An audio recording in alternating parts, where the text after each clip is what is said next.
Hello. This hangout on air is live. Hello, everyone. Hi, everybody. Sorry for the delay. Of course, you all expect it from the APG, but I actually had some bandwidth issues, and I had to try to switch from the basic complimentary. Although, you know what? When I sign up for complimentary, it never compliments me. So That's our something, job, Jeff. yeah, yeah, and that's not working very well either. No. But anyway, Give me it wasn't a pay rise, and I'll think about it. okay. I'll double your pay immediately.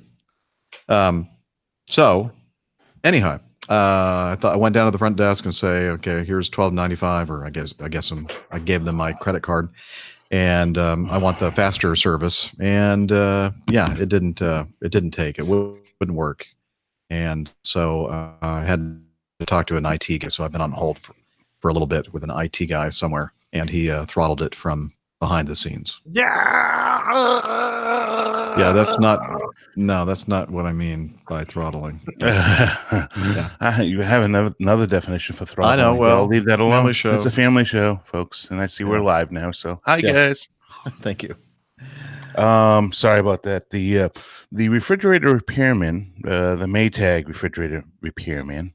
That and they never work, right? Yeah, they never work. Yeah, right. We're supposed to be here between 1 and 4. It is now 5:26. Oh yeah, 5:26. And yeah, not going to be here for another 40 minutes. Is that inconvenient for you? I said, well, I just started. Well, I'm on a live show right now. I'm on a live show. But what time does Julie get home? She asked me. She said, do you think I should go to the gym tonight? I'm not really feeling like I said go to the gym. I actually sent one of those emojis that talk on the iPhone with me being cute and saying, get your ass to the gym. So she won't be home until about 7:30 now. It's probably not a good thing to say. Okay. Anyway, Steph will be with us shortly. Last communication that we received from her, she said she was about 5 miles from home. So that's good. So we'll just go ahead and wait for her since we haven't started the show yet, and it'll be easier that way. And then we'll, we may not do a full hour, 3 hours tonight because it's late for Nick. It's 10:30 almost where he is in England. And I've got another match tomorrow. All right. Well, tell us. Oh, there's not the stuff. Speak of the devil. Hey. Hello. Right. Well, while Steph gets her poop in a pile, I'm going to get another beer. Thank you for that. Perfect. Poop in a pile. Never mind.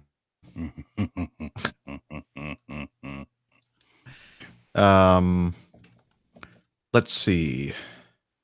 I've been scrambling today trying to do all kinds of things without my iPhone, which I left in my car at the train station. And so now I've been using my iPad, the Delta issued iPad for the EFB as my telephone. Oh, basically. Wow. How can you do that? I'm not going to ask. No, it's easy. I have a Google Voice number and I have a Skype number, so I can use it to make calls and receive calls. It's just that when people actually call my real cell phone number, I can't get it.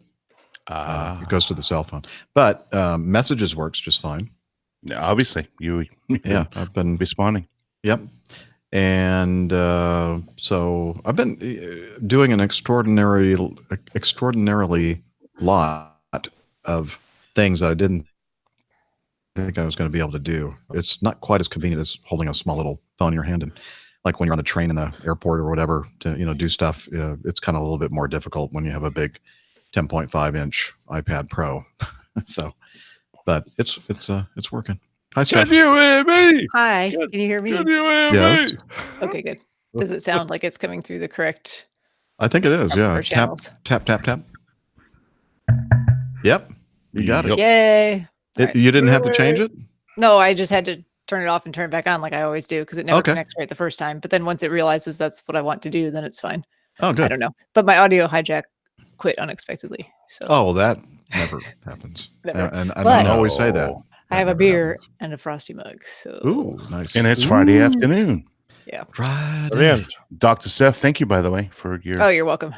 your input earlier. I May I Well, just point remember, out, free medical advice is as valuable as Is what what you pay for. you pay for it. can you guys read that? What Happy it says there? Happy Father's Day. Hog's back. Yay. Yeah, it's I know that Happy place. Father's Day for you, Dad, from the Hogback Brewery. Isn't that great? Oh, very nice. Oh, happy Carolina Day. It's what day?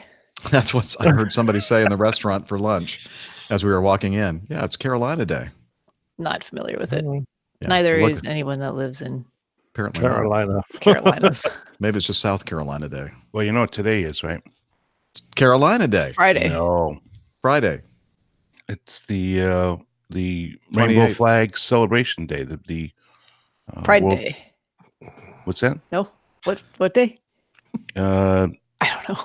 yeah, the He's Rainbow making it Flag. up. No, I'm not. What? It's a worldwide celebration of some major event that had happened 50 years ago. I saw it on the news. What? But we still don't know what you're talking about. Yeah. What is it? I'm What day? looking it up. Oh, I see. It's like I think gay rights celebration or something like that. Oh, great. No, it's the gay lefts. Not the gay rights, the gay left. No, the gay lefts. Ah, very clever. Day Pride. LBGT rights 50 years after Stonewall. Oh, Stonewall. That's Yes, of course. Stonewall was that World famous, Pride. World Pride. That Today's famous the day. nightclub, wasn't it? Yep. Where Okay. they were attacked. So that's Anyway. actually a big thing. That World is a Pride big Day. Let's see. Oh, yes, I may have to get that out. See, I still, you know what? I looked at the dry erase, but it was like sold in like a rainbow of colors, and I didn't want to buy all those. Oh, well, it looks very pretty when you do it all in rainbow colors. Well, yeah. I have, all of Recorder's these on, by the way, markers. people. Mine is Recorder's still on. trying to work, so give me just a moment. But I have all these, fun marker colors. That's very good. uh, What's the big one for? What, this one? Yeah, no, That the you big were- one because they're like four little It's ones for and you, there's This a one? huge one. That's the liquid to Yeah. erase. That's a cleaner, and then Oh, the eraser. That's not very exciting. I thought that Sorry. would be a fantastic multicolored thing, rainbow color. But where is my actual? Oh, there it is. And you want to see how well I decorated mine? Go on then. Oh yeah, nice. Very nice. Almost Very as good as mine. You Simple. put a lot of effort into Almost as that. Thank good you. as mine. Yeah, All right, hold on. Moods plumber Yeah, I try. to the bottom of the class. No, Does that mean at I the get to go bottom. home and take a nap? No, No. No, I've you have been trying to sit in stay the corner. awake ever since I've gotten into my hotel room. You have to sit in the corner with the dunce's hat on. Oh, that's Okay, okay. let me make sure my recorder's working here. Mine is still doing something. And why is Not my present. laptop making so much noise? Can't hear it. I can't hear it. I can. I know you No can. Well, that's one because cares. you're sitting on top. I don't of hear it. a damn thing. Huh? Nothing. Pardon? Come again. Exactly my point. Okay. So it is recording, and we'll go ahead and do My this. audio hijack is just bouncing. Okay. Well, that's no good. Have you tried a force quit on it? Command shift. Not yet. No, I know how to force quit, Okay. but Let me application get my, not responding. Yeah, I know. Control Alt Delete. No, there is no Control Alt Delete on a On Mac. an Apple. I know. That's why I said so soft. Oh, Oh. Jokingly, of course. Where's the host with the most gone? He walked out on us. Oh no, he's back. He's back. I think he went to find somebody in the bathroom. Maybe his buddy. Hello? Check-in. Hello was. Hello. Yeah, make sure hello's okay. Tell him he's to there. shut up. are you talking about me? No, I had to go and turn the air conditioning off. All right. Oh, where And are you? I'm in Charleston. Oh, you don't want to do that. I know. It's gonna I get was just hot. outside. It's like 100 degrees. Just FYI. And I'm not exaggerating. The last time you opened Audio Hijack, it was forced to quit while reopening Windows. Do you want to try to reopen? Yes. Sorry. Yeah. Yes. Yes. Otherwise, we can't record. I know. We're just trying to be helpful. Thank you. I appreciate all of your efforts. I love it. I can tell you appreciate it. I know. I got it. Thank you. Very much. There's something of the Lucy in The Goosey. Lucy in that cartoon Peanuts. Oh, peanuts. Yeah. Yeah, there's something of Lucy in you there, Steph. Mhm. I'm okay with that. Play the ball every time you try to kick it. She was the one Yeah. that always sat like in the little booth too, and like psychiatrist is in Yep. like 5 Yeah. cents. Yeah. Yep, that's the Mhm. one. I'm That's feeling it. a little av geekish today. Notice my shirt. I do. I can't see it. Hang on. Hey, there you go. Now you can probably see it if I'm talking. Well, I mean, no, that's not the problem. All your little video thumbnails are scrunched up over it. So let me make it bigger. Looks Oh, like be it's careful. a- Be careful. It's already big Oh, enough. I like the shirt. Yeah. Very nice. I am very what is it, proudful. DC-10 or something? I don't know. Yeah. Ah. Yeah. That's not funny at all. That's an insult. What, to DC-10s? No, Yeah, that's an I- all 1011, sir. Get it right. Oh, right. Okay. Just He just knows. checking. Yeah. Just chill. You sure you're in an aviation podcast that you know about aviation? No, Sir. I don't. Jumbo. Uh, Jumbo. It's a It's jumbo. a jumbo Yeah, jet. Jumbo jet. Crap. Singing I pulled out away. my reporter's guide to aircraft identification. That's what it Good. said. Excellent. Thank you, Neil. Okay, everybody. The bandwidth I have, even the better bandwidth, it's still not great. So you guys are breaking up. So we'll do our best. We're going to record. Breaking up locally. is hard to do. That is well, it's easy to do actually. But Steph, as soon as we get her, It's now thing- recording. We're Oh good. yes, Yes. I'm recording Excellent. too. All right, I'm recording 3. all right. Let's do it. 4. And 4. Check 1, 2, 3, 4. No, 2, 3, 4. Okay. APG 381 in 3, 2, 1. I was All just off. Like not in It doesn't matter. Why do we do that then? It's because I can see whereabouts everything is. Okay. you can Okay. Oh, Finagle great. them. Now I'm getting in the beach ball. Uh-oh. You're loud and clear. Can you hear us? Yeah, I can hear you. But But your I may have computer is to- not, Beach ball can't. I may have to restart this machine. No. I just said may. June. It's July. June, sir. July is next week. August. Crap. That's Not where publicly, please. Okay, we got that. Let me see if I can shut down some of these apps. Might help. I sent in feedback to opposing bases. They said it was very funny. Did you intend for it to be? No. I need to listen. I'm behind on opposing bases. I'm sorry, guys. I'm behind on your podcast. I'm behind me- on everything right now, I- including the like 24 notes from this week I still need to write from work. So Actually, it was slightly. Yay. I listened to them both try and work out what obfuscate meant. obfuscate. Or- They don't. yeah. They don't know that. No. That's an English and word. They don't know how We to use it pronounce here in America too, huh? Yeah. Well, we supposedly speak the same language. Close They enough. could neither work out what it meant nor how to pronounce it. So I Really? sent them a bit of feedback. That's Well, the they're air sad state traffic of air controllers. traffic controllers here in our It country. is. I mean, Yeah, they geez, they let's only get it speak together. what's in the 1824. Only the 37, standard whatever that- phraseology. Yeah, whatever that manual is. If it's not in that manual, they can't say it. Well, I don't want to say anything, but it doesn't take a brilliant person to be an air traffic controller. No, I'm just kidding. We love you guys. I'm glad wait you to hear I that. feel like there's going to be some feedback coming our way I here. think so. Well, I'm just only kidding. if they're- That's only if they're in the ouch. chat room. You all know that I'm just kidding. Yeah, I'm Right, not. yeah. Mhm. When do you have a joke around? Hey, look, there are a lot of pilots out there that are not brilliant either. So, And doctors. I've met most of them. and doc.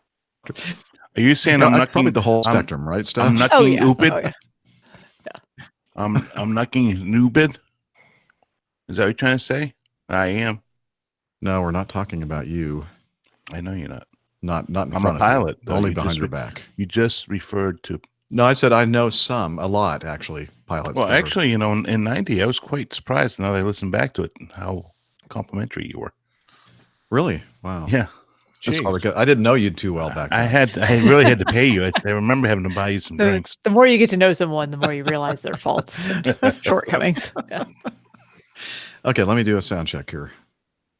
WAPG. It's the Airline Pilot Guy. Airline Pilot Guy, Hey, episode hey. 381. Okay. It's good in England. All right. It's good here in Atlanta. It's not too loud to you all. And up the road in upstate South Carolina. All right. Oh, there you go. Very good. It was a bit loud to me. Yeah, it was a little loud for me too. So Yeah, a bit loud. Just see if I can find. I'm deaf. I can't tell. Oh, you know what I can do? I can do this. I can go. Mark this down a couple notches. Try it again. WAPG. It's the Airline Pilot Guy. That should be a better level, I think. Sounds Like- okay. Okay. Sounds good to me. Very good. Very good. See you, Tanya. Heading into the subway. See you when you emerge. When you from the subway. reemerge. Yeah. Yeah. Okay. Yeah, I have not looked at the chat room at all. Sorry. Been a little bit busy, but anyway, I was able to get some dude named Ben, some IT guy somewhere to turn the volume up on the bandwidth. So anyway, should be better. Not perfect, but it's better. And I think, what the heck? Let's do this show. Yes, please. All right. WAPG. It's the Airline Pilot Guy. Airline Pilot Guy, episode 381. Yeah, he's up in the sky. It's the Airline Pilot Guy. Hello, you're listening to the Airline Pilot Guy show, the view from our side of the cockpit door, with your host, Captain Jeff, broadcasting live from Studio 3F at the Mills House in Charleston, South Carolina. Today's show is recorded on the 28th of June, 2019. Yeah, he's up in the sky. It's the Airline Pilot Guy. Could you ride and he's flying by? With the Airline Pilot Guy. In today's episode, 11 people are killed when a skydiving plane crashes in Hawaii. Aviation is underway. In Hawaii, 2 German Air Force fighters collided. More news, your feedback, and in today's Plane Tales, Jeff Lee, Master Photographer, Part 1.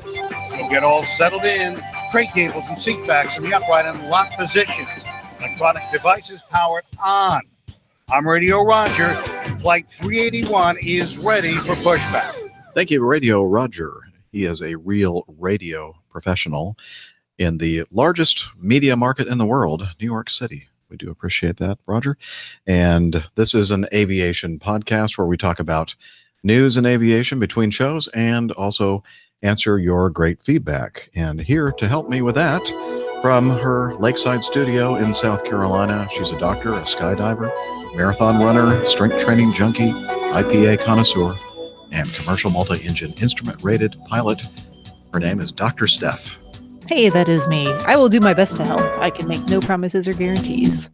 But looking forward to a great show. Glad to be back here with you guys. Missed out on last week and should be a good one. Let's do it. Looking forward to it. And also joining us from his studio in the English countryside, professional photographer, former RAF, RAAF fighter pilot, and international airline pilot based in London, Captain Nick. Hi there, Jeff. I'm looking forward to another show as well. I don't know whether it'll be a good one. I guess time will tell. Time will tell. Thank you for joining us from across the pond.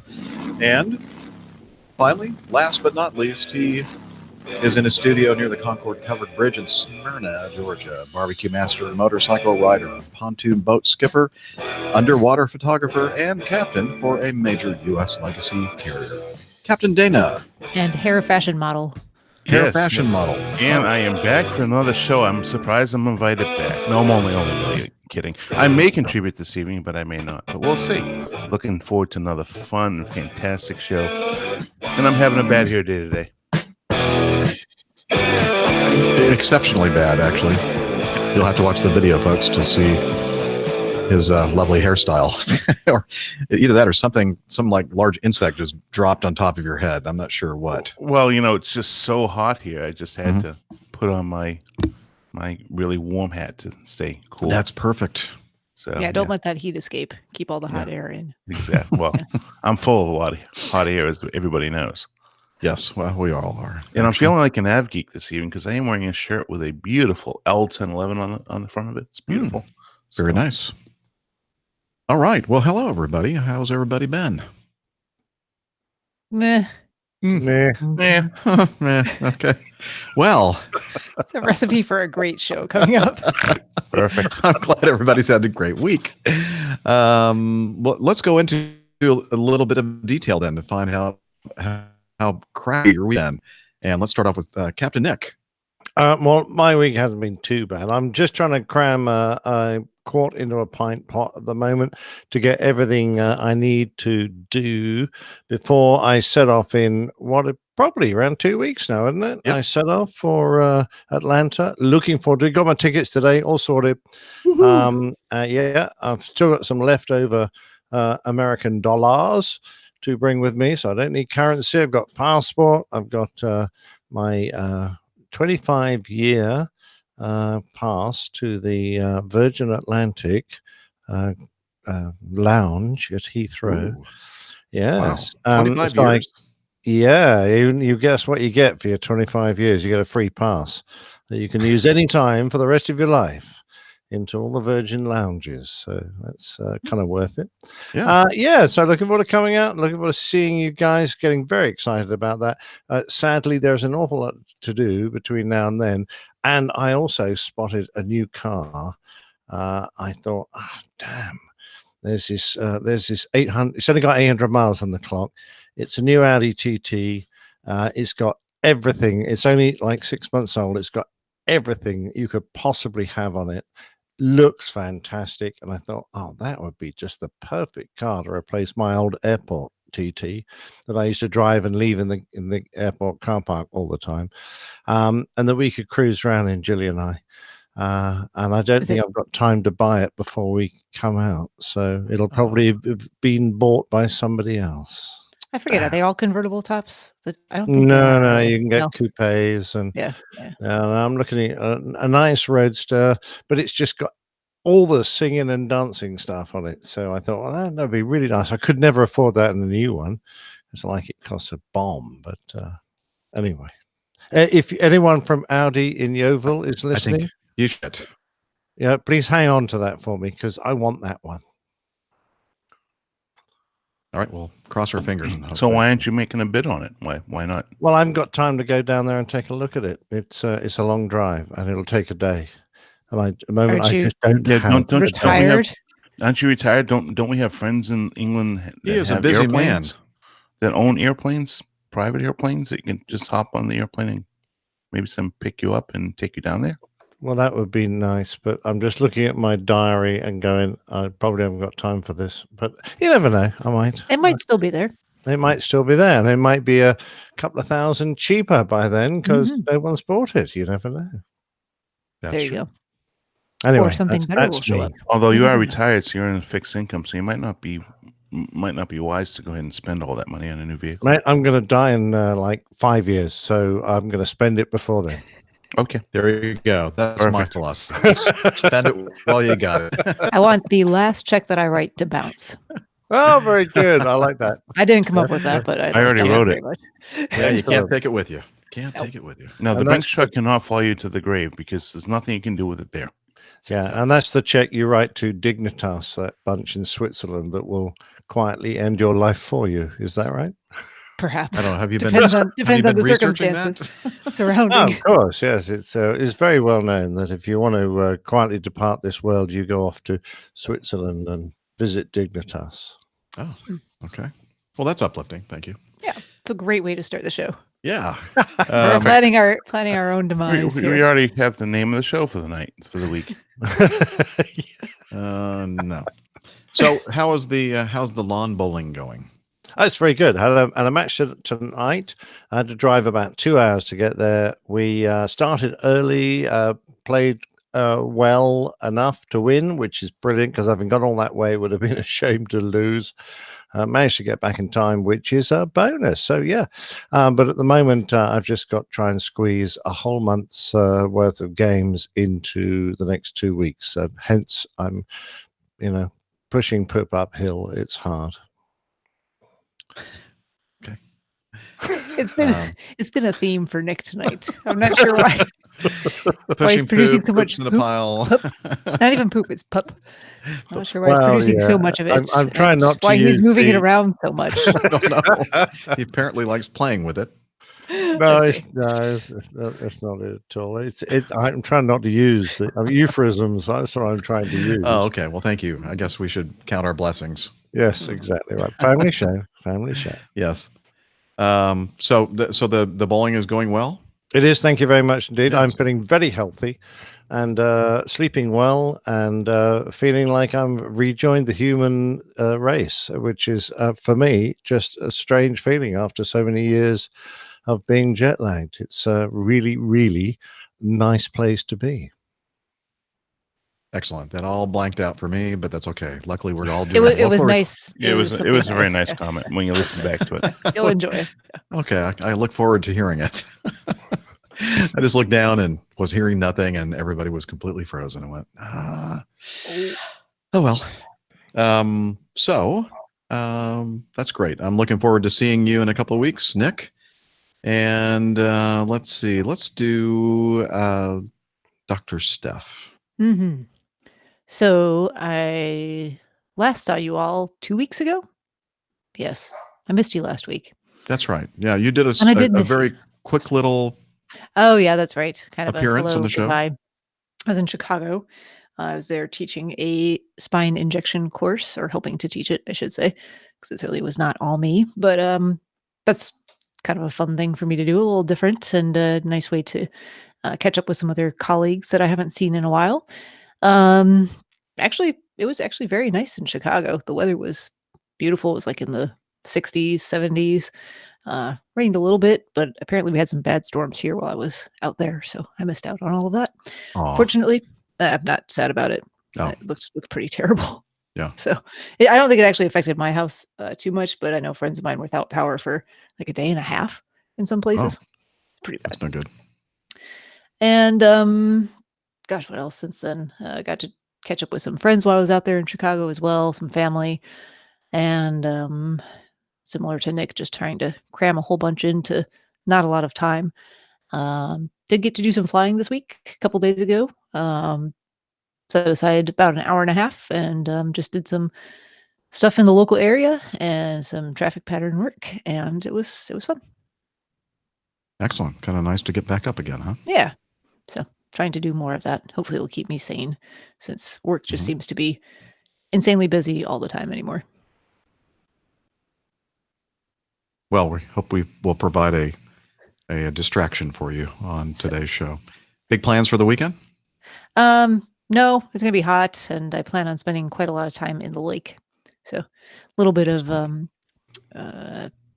this weekend's just a break from things because there's a lot of stuff coming up. I don't think Jeff can hear me. I can hear you. Oh, okay. I've just decided to go ahead and stop for a moment Okay.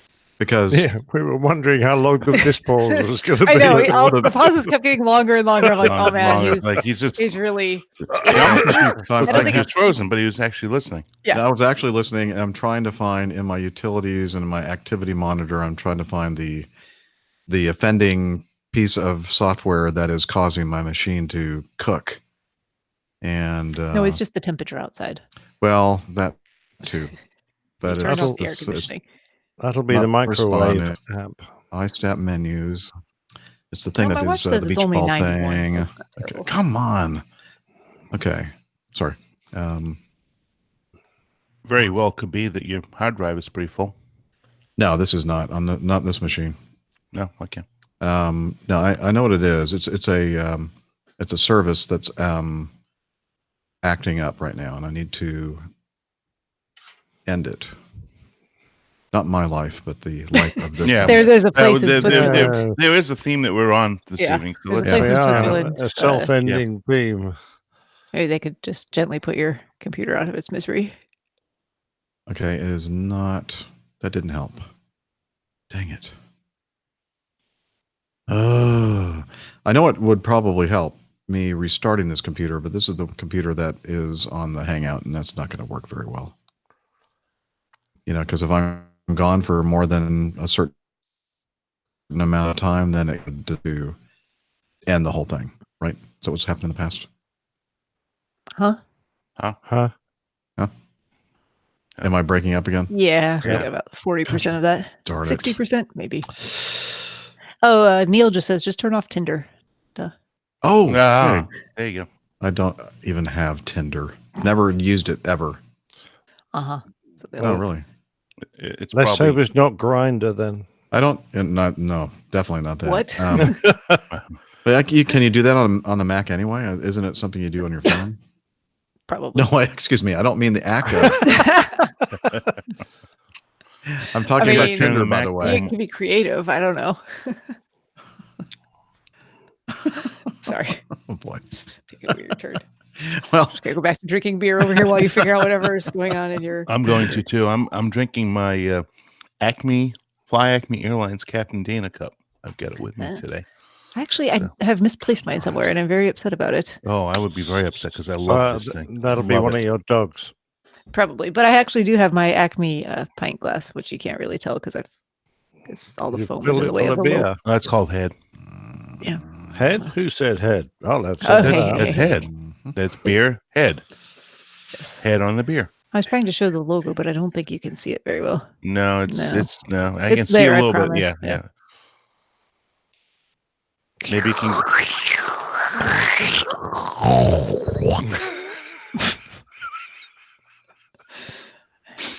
What have you been drinking? Water. No, I meant Nick. Hoppy. Well, it Father's is- Day, of course. It Hoppy. is 11 o'clock at night for him. So Hoppy Mhm. fun. Yeah. So whatever he and wants, huh? The clock is Exactly. moving very fast towards drunkenness. Oh, Oh boy. I listened to Max Trescott tonight. He sounds very professional, you know. on his aviation news. Podcast. Yeah. It is very professional and Yeah. full of useful information. It's worrying. I mean, people really actually do know where they should go for real news and information. Well, that's good. And then I'm when they very want to glad to hear that. be entertained and get some information, that might Yeah. be right 50% of the time. 50% of the time, that's what we shoot. Are you having fun yet, Jeff? No, I'm not having fun. We are. Yeah, Having we're a having great great time. fun. Way too Well, much. I'm fun. listening to all the frivolity and The banter. yes, the banter. It's just lovely. Thank you for keeping me company while I try to figure out how to fix this. Mm-hmm. Okay, let's see. I go to this, go to users and groups. Now go to, and then go back. So, Dr. Steph, Yo. it happened about a week ago. Should I still Yeah, I was be going to feeling- say, It what should did be you still do? stinging right now. What did you do to it? Can you Well- say on air? Yeah, the boat took a hell of a hit, Oh, but I hit it. What? I was- What I are was you talking filming- you hit the boat? Is that what we're referring to? Yeah, well, Yeah. I was filling up the potable water, which is a 5-gallon bucket. and- Potable. Potable. No. You're just doing that to piss me off. How do you say it? Potable? Are you Potable. serious? Really? It's potable. Potable, Potable. potable, Potable. The potable water. potable. Potable. You got to piss That me part off. is I haven't even been drinking. I'm laughing my butt off. So yes, I went to fill up the water jug that I used to wash, for the sink on the boat, and it got the decking wet because it overflowed a little bit, Uh-huh. and the wood isn't very slippery. But when I went to step on the boat, which is has a plastic cover for the flooring, put my foot down with that extra weight, took my CG and kind of screwed it all up and Yep. took me down with it. So my Do you wife- have an initial picture so I know how far this has come in 2 weeks? no, it's only since Saturday. How far it's come? Oh, only since Saturday? on Saturday. Oh, yeah. Did you it's fine. injure yourself? Is that what we're saying? Big Yeah. time. Well, I don't know. You probably can't tell. Do you see like the corner or the palm of my hand right there? That Yeah. red spot. I did that a month ago, and the last little scab just fell off today. Okay, so I don't feel bad that I'm not healing. I mean, I am so desperate to get in the water. I did not go in the water last week. Yeah. So today I took your advice. I actually went and bought some Did you spray find on some? liquid skin. Oh, they did Oh, okay. have the stuff you're talking about, but I looked at it, I said, well, these waterproof bandages, if I shave my leg, which I did, with the liquid bandage underneath it, Mhm. I think that would be absolutely perfect. Yeah. But I like it's the- still stinging. I like the Tegaderm. It does a pretty good job. Yes, it's gonna sting for a while. I mean, It's still pretty. I'm going to be floating in the water, so I figured the Tegaderm. Yeah. Well, get yourself a float too, where your leg doesn't have to be in the water all the time. Well, actually, it got delivered today. There you go. I'm so excited. It's one of those big, like, I don't know, 10 by Like Five a minutes. lounge. I hate to interrupt you, but I'm Shapes. gonna shut this down and try to rejoin in enough time that I can still be on the thing. Good luck, luck, and sir. Godspeed. Good luck. We're all counting on you. All right, bye. It's going to be an hour show tonight. As Captain Jeff heads west. This is a serious theme going on here, and I'm not sure I like it. But yeah, I mean, I didn't think it looked that bad. But like I said, pictures are hard to go off of, but yeah, it's not very hot. It's just still red and stinging. well, you took a nice chunk out of a few layers of skin there. Yep. And of course, I'm always worried about getting in the lake with all the nastiness in there. Meh. They'll just make you stronger. It's fine.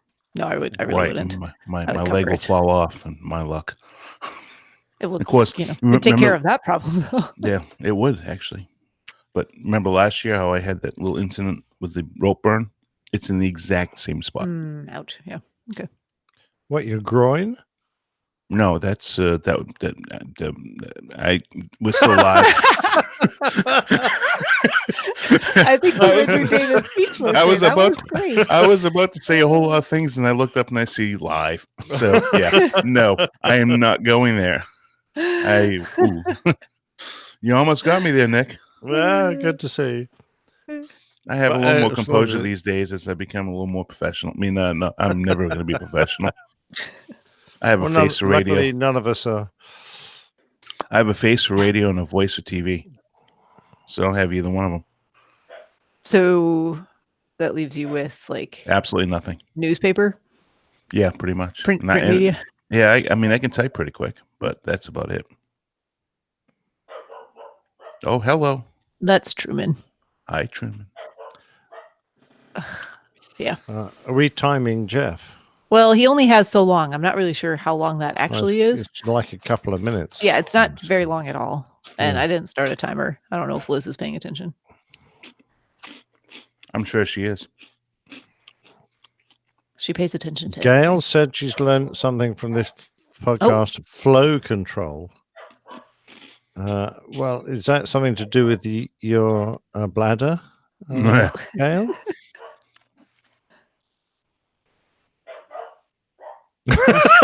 It all went quiet then. No, Why I'm did it sorry. all I'm just go trying to figure out quiet? what my dogs are barking at. I don't know if you can still hear them. And I was The waiting for a Orange comment. Man's back. Hi, Jeff.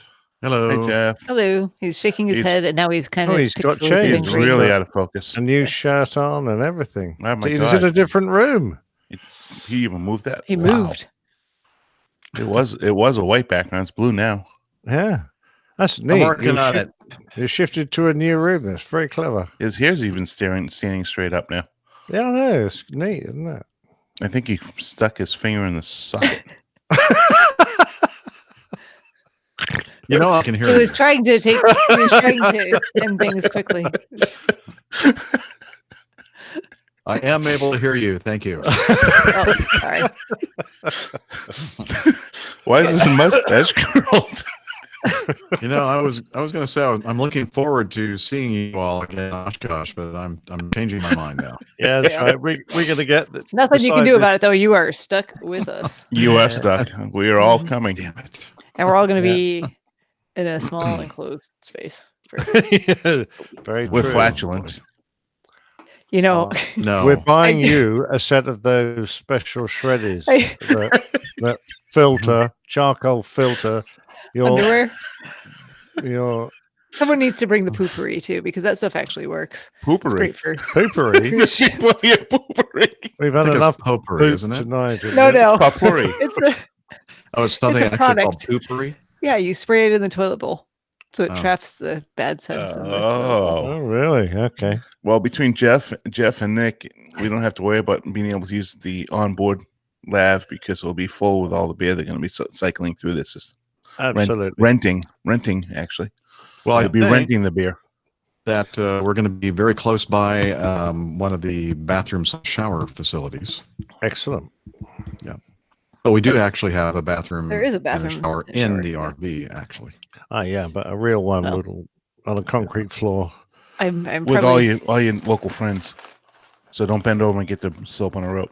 I'm glad I've actually. I'm bringing contingency plans. Are we going So- to Oshkosh or to a United States prison? Oh no, No. that's way above what I'm. Hey Frank, have we found a does anybody know of a grill up there? Or do I need to send one with Jeff? A girl? A grill. grill? Oh, a grill. I don't think I'm going to have time for a grill in my car. I mean, not time. Room. That's the word. Well, why don't you just take my truck? What? Take my truck. Well, I don't know. I'd Yeah. rather take my car. Okay. No, you know what? We have lots of friends up there, With APG grills. listeners. You in know what? Oshkosh How much that, does a can- grill really cost? Like a little one? Yeah. No, can I get need, I need a real just- grill. Disposable hibachi. No, be those fine. things are You terrible. know what? I'm confident that somebody up there is going to let us borrow a. Ooh, Frank is offering a smoker. Mm. Wow. Well, That if is you even if better. Frank offers a smoker, I can do a Hey, whole lot with that. I don't fly commercially anymore, so I'll have some of that smoking. Thank you very much.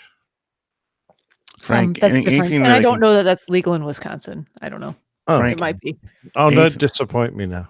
Hey Frank, anything bigger than a Weber that at least that I can put at least 3 or 4 racks of ribs on, or a butt. We'll get multiple. You do have a Multiple. grill, okay? As long as I can do some ribs. I'm and- reading it, Liz. I'm reading it. Oh wait, no. What? Who? So why did Liz say that Frank has a smoker? No, no. He said smoker, anyone? I heard Yes, Frank Hello said already has smoker, one there. Can't you tow the big green egg? How big, Dana? That's a loaded question. I am a big man, Frank. I don't have a smoker, but I have a grill. Okay. Oh. Well, Well, Frank, somebody up there has got a smoker. They're going to let us use it, and we'll give I'm them. sure we You're can right. figure out how to Relax. procure Relax. well, at least Liz will have a car so we can go get some. I mean, I'm trying to plan some type of menu. Oh, good for It you. Yeah. might be difficult. Let's I'm just just be like gonna the live off show, of, Dana. like, Don't jerky. plan for anything. We'll just figure it out every day. Just buy a bunch of wieners. I'll be surrounded by a bunch of wieners. You Wieners. So where were we, by the way, when we? I was trying were to tell last you doing the about what show? I'd been doing this week, and you were not very interested.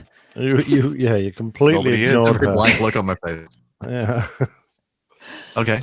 Well, just kind of take over from there. So yeah, that was my week up to this point. That sounds fascinating. Wasn't it? Also been I very didn't hear any busy of with it. work, in case I haven't mentioned that already. Yeah.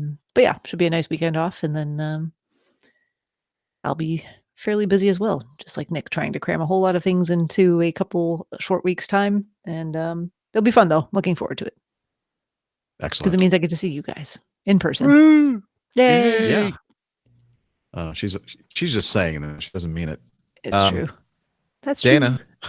That's true. Dana, did he leave? I'm He's right still here. Oh, there you are. So how have you been? How has your week been? Well, I going? actually, like this aviation podcast that we do, I actually Mhm. did some aviating. So we can actually talk nice. a little bit about flying for a change. Other than, we're talking, well, forget about that. Anyways, I got called out this past week on my reserve days, and they used me all but one day this past month of my reserve availability. So I flew, credited out at 88 hours. I worked my butt off this month. And this past week was a bit of a challenge. First day was Atlanta to Jackson, Mississippi. Spent a wonderful 29 and a half hours there. I am not going to talk anything about Jackson other than my FO and I ended up walking to a museum, which is a natural history museum. Had a fantastic display of dinosaurs there, and also had contacted Captain Jeff about. I had remembered that he mentioned about a barbecue restaurant there in the Jackson area, and so I took his advice and I walked on over to, I think it's Pig and Pint. You walked all the way up there? Oh yeah, That's a long Yeah. walk. we did over 6 miles of walking after I'd worked out for an hour and a half earlier in the day. I actually feel really good this week. I had a lot of energy, even though I was really hurting my right hip, my left knee, my right shin, my back. I still did it all. So why not?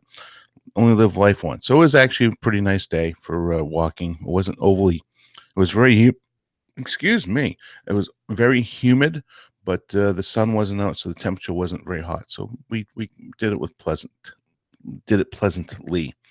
Then left Jackson, flew from Jackson back through Atlanta up to Albany, New York. Another one of my least favorite overnights, but that's okay. No offense to you, Albany. And I'm not going to talk about that overnight either, beyond the fact that went to the Hollow, which has excellent food there, and among one of the best French onion soups, I think, probably that I've tasted in a very long time. I've been there once before. And then left Albany in the morning, and that day didn't start off well, and it just got worse from there on the way back into Atlanta. My first officer, nobody's ever heard of a reroute, have you? We've never talked about that on this show. First officer and I were getting along great. We actually were very much alike in personality, and he's an excellent pilot. And we both regional guys, and it just was a great trip together.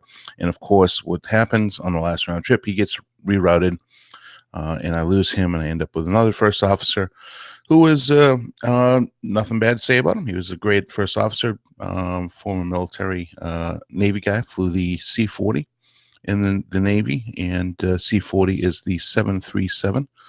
So he happened to know a really good buddy of mine that taught at the Higher Power Aviation Academy there in Dallas, and they did a lot of work together. So it was a nice conversation.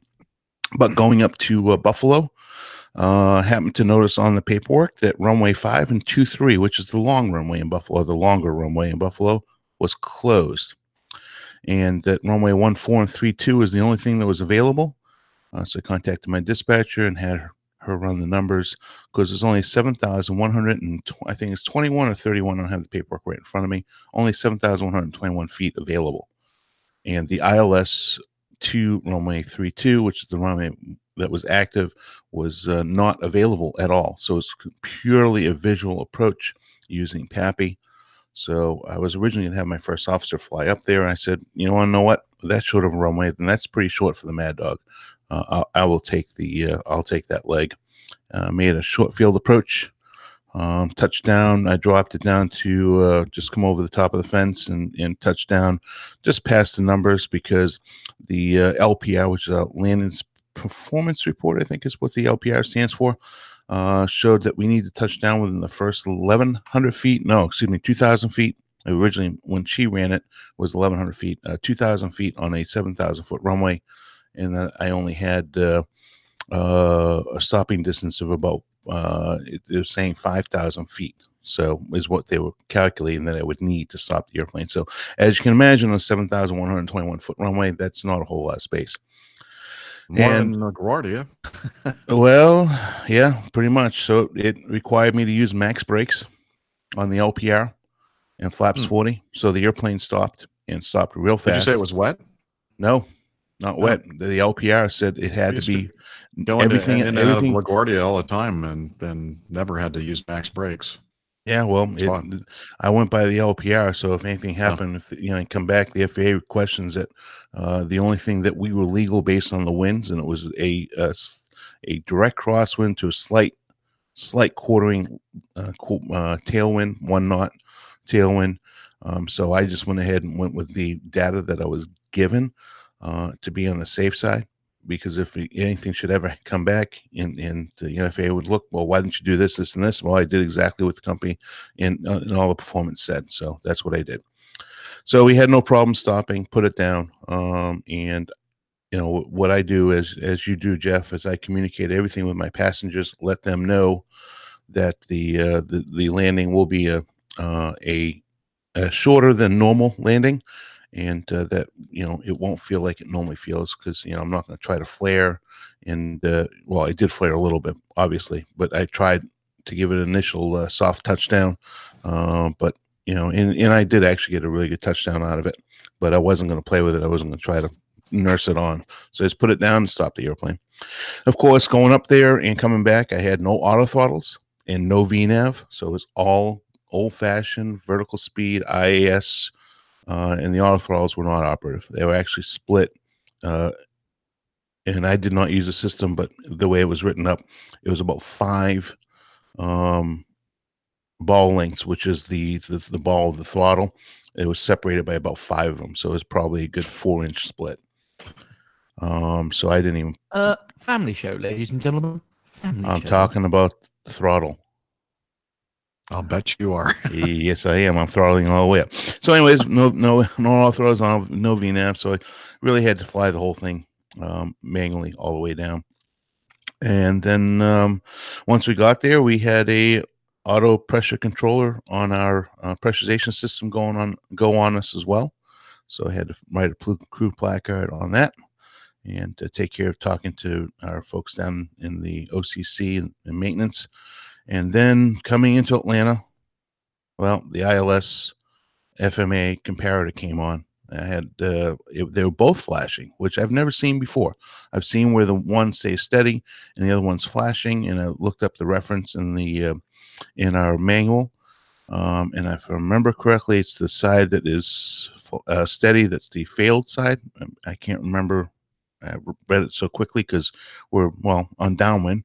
But anyways, had to write that up and have them look at it. But I had a feeling what it was is a weak signal, and that's exactly what it was, because when we came around and lined up on the final approach, there was absolutely no issue. So very challenging week, especially that last day on my long day, which was 6.5, almost 7 hours worth of flying after flying. Getting up at 4 o'clock in the morning for a 4:40 van. So kind of Jeff hours there. So that's what's been going on with me. Excellent. Let's see. May I go now? Please. All right. And again, folks, do apologize for the lack of good bandwidth here. Apparently, I'm freezing and fuzzy and all that kind of stuff. So just bear with me. I speaking of reroutes, Dana. Well, first of all, before I talk my current trip, I got a chance to pick up a turnaround to Norfolk, Virginia, and back, and did that on Tuesday. And on my way back home on MARTA, I stopped at the Peachtree Center station and walked over to the Hilton, and I met up with Steve Horn of the How I Got Here fame. And he had me record some things. He's got something up his sleeve. He's some creative thing that he's doing, and he wanted me to do some stuff, some recordings. And then we is it the How Jeff Got Here? No, it's not. I think it's actually modified. I mean, we know the story, but I'd like to hear his, like, with the jazz music and everything.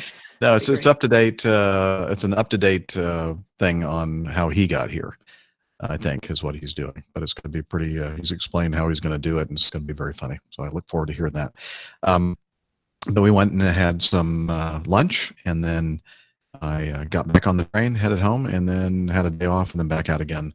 On this 3-day trip, we're on day 2 now. But the first day, anytime lately, at least on our fleet, Dana and my fleet, if you have more than like an hour break going through Atlanta or any of the big hubs, you are susceptible to being rerouted or rerouted, your choice. And we had like a 2-hour something or other turn in Atlanta. We went to, I'm not even sure I remember where we went. No, we went to Houston, Intercontinental, and then back. And on the way back, I even mentioned to Drew, the first officer, that there's a good chance that we're going to be susceptible to it, and especially since I have made plans in Springfield, Massachusetts, which is where we lay over when we have a Bradley long layover, and we had planned a meetup there next to the hotel at Uno's Pizzeria and Grill. And sorry if you're listening, guys, for all of those who were planning on meeting up with me on what was it, yesterday? So that's Thursday, I guess. I do apologize, but Acme decided that they needed Drew and I to go somewhere else, and that place was Toronto, Ontario, Canada. And I thought, well, that's nice. I know somebody up there, and so I quickly texted this young lady named Liz Piper and said, "Hey, I'm going to be up in your neck of the woods and would love to meet up for dinner." So that's what we did. Went to the hotel in downtown Toronto, Rogers Center or whatever, and she picked us up, and we went to a really lovely restaurant, and it was a restaurant / brewery. What was it called? Anderson's, I believe, and great beer and great food. And great Anderson's, conversation. what a great name. Oh, wait a minute. No, it can't be right. Maybe Great it was beer, great food, great company. Sounds Amsterdam. perfect. Maybe it was called Amsterdam. Amsterdam. Yeah, I think that's actually. Maybe I was just thinking of such great things, and I thought of just Anderson popped in my head for some reason, some strange reason. Anyway, we had a great time, and so here we are. I'm in Charleston, South Carolina right now, and recording this week's episode with my good friends and Steph and Nick and David. I was wondering who you were referring to. I looked around and I did not see any of your good friends here. So I'm glad I don't have any. we're having a senile moment there or something. It's really not. Yeah. It's really not a secret, Steph. A hallucination of some sort. I have no friends. Apparitions in your room. Nobody loves me. How about that big 6 foot tall white rabbit you keep talking about? Mm-hmm. Harvey, Yeah. isn't he your Harvey? friend? Yeah. I don't know where. Nick, make sure you send me that information about the assisted suicide in Switzerland. Yeah, fair enough. I think he already has, Okay. actually. I know. I'm He just sent it kidding. to all of us. I think it was a hint. We already had what you're trying to hint and what kind of hint you're trying to give to all of us. But I've already called him. Misery now. Anyway, hey, so I have some great news about Oshkosh. Been very busy with all kinds of stuff regarding T-shirts and hats. Oh, did I mention we're going to have some hats? And well, now you know. No, yeah, I like don't know a if I top mentioned hat, personally. No, it's not that kind of hat. It's a baseball cap. What is this baseball thing you talk about? You know, baseball's a we see you sport wear here in the US. baseball. You can't even get away with that. Yeah. Damn. Sorry. Anyway, it's they're going to look very nice, and we are going to have some of those available for purchase while we're in Oshkosh. And let's see what else. It's going to be about $20 the way it breaks down with the embroidered Acme Air logo on the front and Airline Pilot Guy show along that little like an arch along that opening in the back of the cap. And I think everybody will like them. I know that I do. And so again, we'll bring all those up with us to Oshkosh. So if you're at Oshkosh and you want to get one of those things, just let us know. Let's see, the T-shirts, I believe, if you haven't already put your order in, and you'd have to be watching the show live right now, and if you are watching this live, we do apologize for all the technical glitches today. It's a glitch. But yeah, get your order in right now to OshBlast 2019 at airlinepilot.com. That goes to Liz. She'll put you on the spreadsheet, or your order on the spreadsheet, because I'm trying to get the finalized order in very soon so that we can actually get those things printed before Nick and I hit the road on Monday, the 15th of July. And what else did I have? Oh, good news. Yay. The enhanced sites. We're renting an RV, a very nice luxury Class A motorhome, and we're going to drive it up to Oshkosh, and we wanted to make sure that we got a decent site that had electricity and water. And we have through our connection, Gary Cunahan, who's a APG listener, a community member, gave me the information about this guy named Emery Sweeney. And Emery has really helped us out a lot. He was there today when it opened up for the Camp Schuler. Is it Schuler or Scholler? Scholler, I think. Campground opened up this morning at 7 o'clock Central Time. And the enhanced sites were available to be not really reserved. It's really hard to find the term because as soon as you say you want a space, you start paying for it. Request, yeah. And so he gave me a list of. Did you mark kind of the spot like a? He may have. I'm not sure. I didn't want to go into all that detail. But I forgot my iPhone on the way to work yesterday. Actually, I had it in the car with me, and I was really in a hurry and a rush to get to this train so I could make it to work on time. And I realized as I got onto the train, put my bags in the luggage stowage area, and sat down, and I looked at my bag and I was going to grab my phone, and guess what? My iPhone is still sitting in the little cradle in the car in the parking lot of the parking garage of MARTA. So I thought, maybe I can get away with not having a phone for this 3-day trip. And as I was going from that station to the next, I thought, are you kidding yourself, Jeff? You have all these things all these people you have to talk to. You have to put all these orders in and everything else. This is not going to work. So I got off at the next station. I'm thinking I'll just go catch the next train the opposite direction back, and then this is going to work out. And then I sat there on the station platform for 5 minutes, 10 minutes, 15 minutes, 20 minutes, a half hour, and finally I went, this is not going to work. Timing is not working at all. I'm going to have to be back on the next train heading to the airport and just suck up and do this 3-day trip without my phone. And for the most part, this iPad EFB that I've been issued has been working pretty well as a big gargantuan phone. Not perfect, but anyway, I was able to contact Emery, and he was able to find some sites for us, and I put in the request for purchase of this site just a couple of hours ago, and we got it. So yeah, we're in for the controller. We are going to be in a spot in a newer area of the enhanced sites or improved sites. They call them both things, and it's it's between. Oh, what's the name of the street? No, I'm blanking. Shoot. Cottonwood, and then there's another main north-south drag called Stitz, I think, and then another street that has a shorter name. I can't think of it anyway. It's I can't really describe it. It's one of the enhanced sites that we have.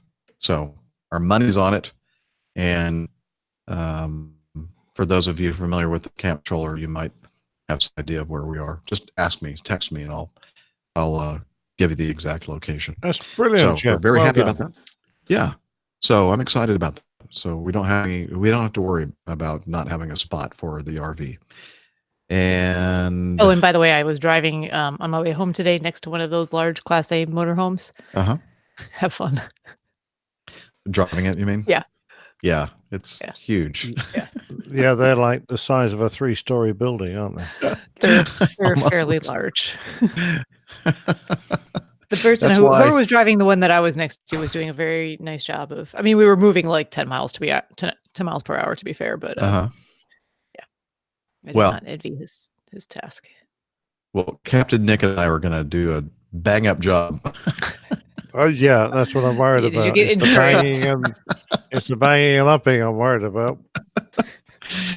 Oh boy, I'm sure we'll be okay. Yeah, I'm sure. I'm looking up the darn That's what website she said.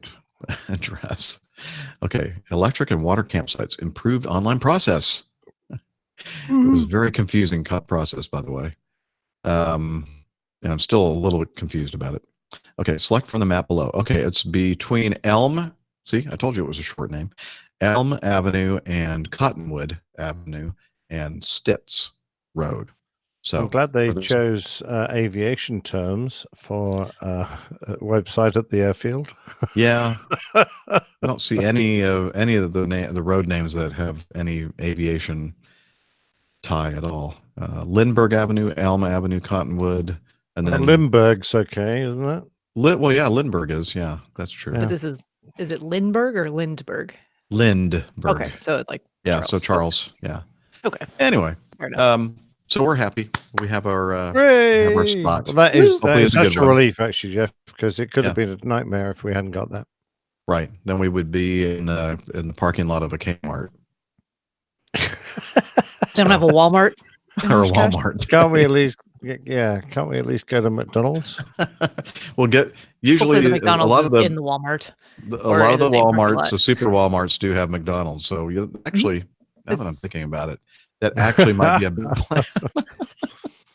I wonder if it's too late for me to get our money back. Anywho, Well, you could sell it on at a profit. so oh look, Larry already found the Walmart Yeah, 5402. 5402. Thanks, Larry. So for those of you who are in the area, live in the surrounding area of Oshkosh and stuff, and so you have ways to help us out with various logistics and stuff, we will definitely be appreciating your help in things if we need things, because we're not going to have like we can't bring a big green egg up from Atlanta. Not that anybody up there has a big green egg, which is a smoker, but if anybody up there has something like a grill / smoker that we can borrow, that would be wonderful. And so I'm sure that if you have a golf cart, I hear that having a golf cart is really a nice thing because otherwise you're going to do a lot of walking. By the way, where we are in Camp Scholler is kind of it's a ways away from all It's the near activity. nothing? Good. Yeah, that it's near a one of the new bathroom / shower buildings. That's a good thing, I think, especially since we don't want to be using our facility so in the RV. So, I mean, anyway, at least just- not for certain. No, just for midnight emergencies. That's right. That's right. Okay. What else? So we have hats and we have T-shirts. Hopefully that will be printed in time. And again, Knickers, socks. well, we're not going to go through all the items that I'm putting in my suitcase. Anyway, Wrong. and just a reminder again, Nick is flying into Atlanta on Saturday. We're going to spend Sunday watching the Brit Grand Prix and other logistical chores. And then probably leaving Atlanta on the Monday morning, the 15th, stopping by the Big Ass Fans Corporation in Lexington. And then we're going to head up to Dayton, and we'll be in Dayton hopefully Monday night, the 15th. Yeah. And then the next day, the 16th, if you're in the area and you want to join up with us, we're going to be taking a tour of the U.S. Air Force Museum. I believe we have some people that listen to the show that actually work at the museum. So if you're listening, please let us know and we'll try to meet up with you. That'll be a lot of fun. And then either leaving that night or the next morning, probably the next day, Wednesday, heading over toward the Chicago area to pick up an RV, and then we'll drive that thing up to Oshkosh. So there you go. You're all informed. You're all up to date. And I really honestly don't know what else to say. Steph's I think- making me feel hungry. What does she do? Is she eating? Yeah, Very good. she's stuffing her face full of burger. I'm hungry. It's a sandwich. Poor girl worked all day. What'd you do? Play balls, bowling, and Yeah, drink. Yeah. Also, and your yeah. point is, Yeah, Sure. exactly. Okay, back on track here. Just a reminder, we'll again put in the show notes the wonderful form that spreadsheets that Hillel came up with for putting your information regarding if you're attending Oshkosh, when you're arriving, where you're staying, and all that kind of stuff. You can kind of have some idea of where all the aviation podcast community members are during Oshkosh. And if you want to Keep in touch with the APG community meetups. Make sure that you check out the APG community calendar, which you can find if you're a Slack member. You'll be able to find it there, and it's also on our website, airlinepilotguide.com/calendar. Now, I think. Oh, is there anything else that I want to mention? No. Oh, I think there is, and I have to check some email here. So another paused, Liz. I'm sorry. Darn it. I thought I was ready for the show, but apparently not. You still doing okay, Nick? I'm Hello? always okay, sir. Okay. My audio will deteriorate, and I won't be able to say anything straight, but I'll still be here. Okay. Somebody sent me something here. Oh, come on.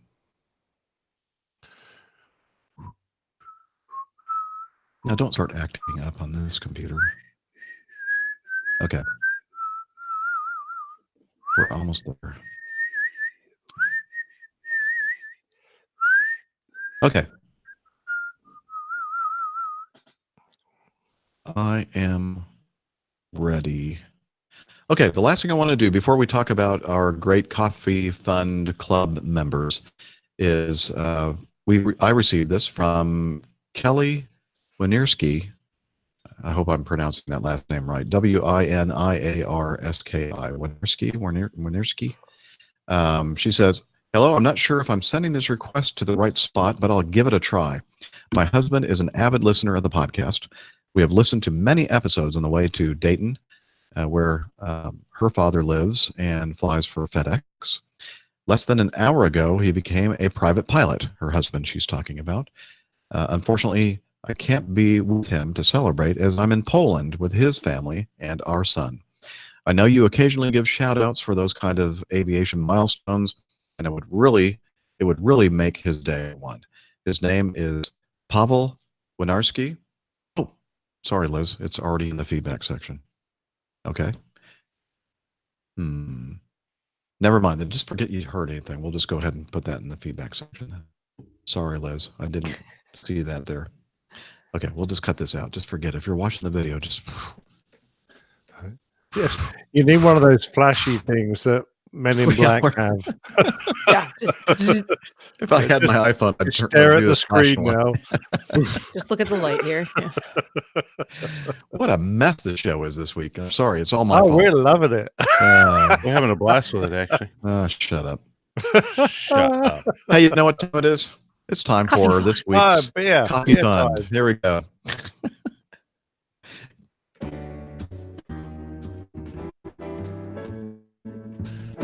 Honey, how much more coffee? No thanks. I love coffee. I love tea. I love the APG community. Coffee and tea and the Java and me. A cup, a cup, a cup, cup, a cup.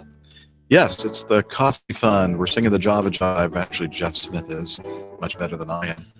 And that's because we're going to talk about those fine folks who are part of our Coffee Fund Club or Coffee Fund Cadre who contribute financially to the show to offset some of the cost of doing the show and to help us out when we have meetups and such.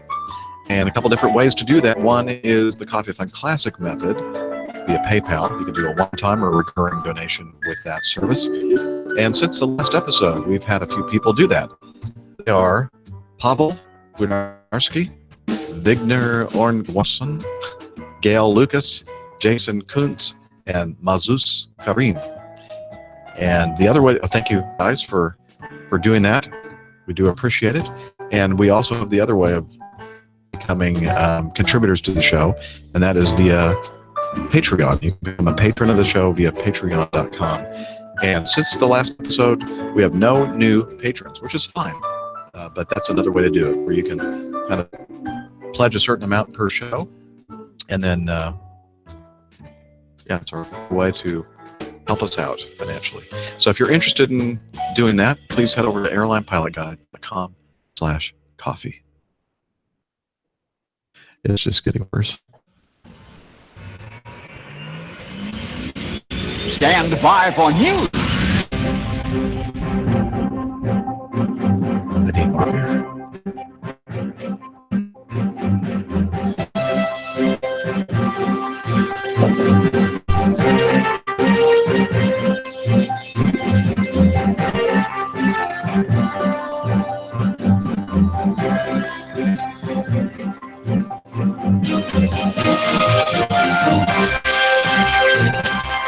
All right, we start off with some sobering news. A skydiving airplane crashes in Oahu, Hawaii, killing 11.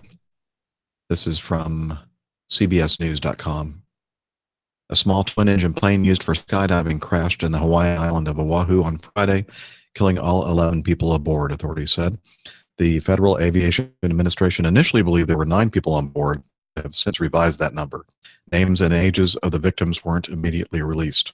The King airplane burst into flames upon hitting the ground near the Dillingham Airfield around 6:30 p.m. local time. The airfield will remain closed until further notice, according to officials. All 9 passengers were pronounced dead at the scene. There were 6 employees and 3 customers in the flight. Now, wait a minute, this is back to 9. So this must be some earlier information. Anyway, total of 11 people killed in this crash.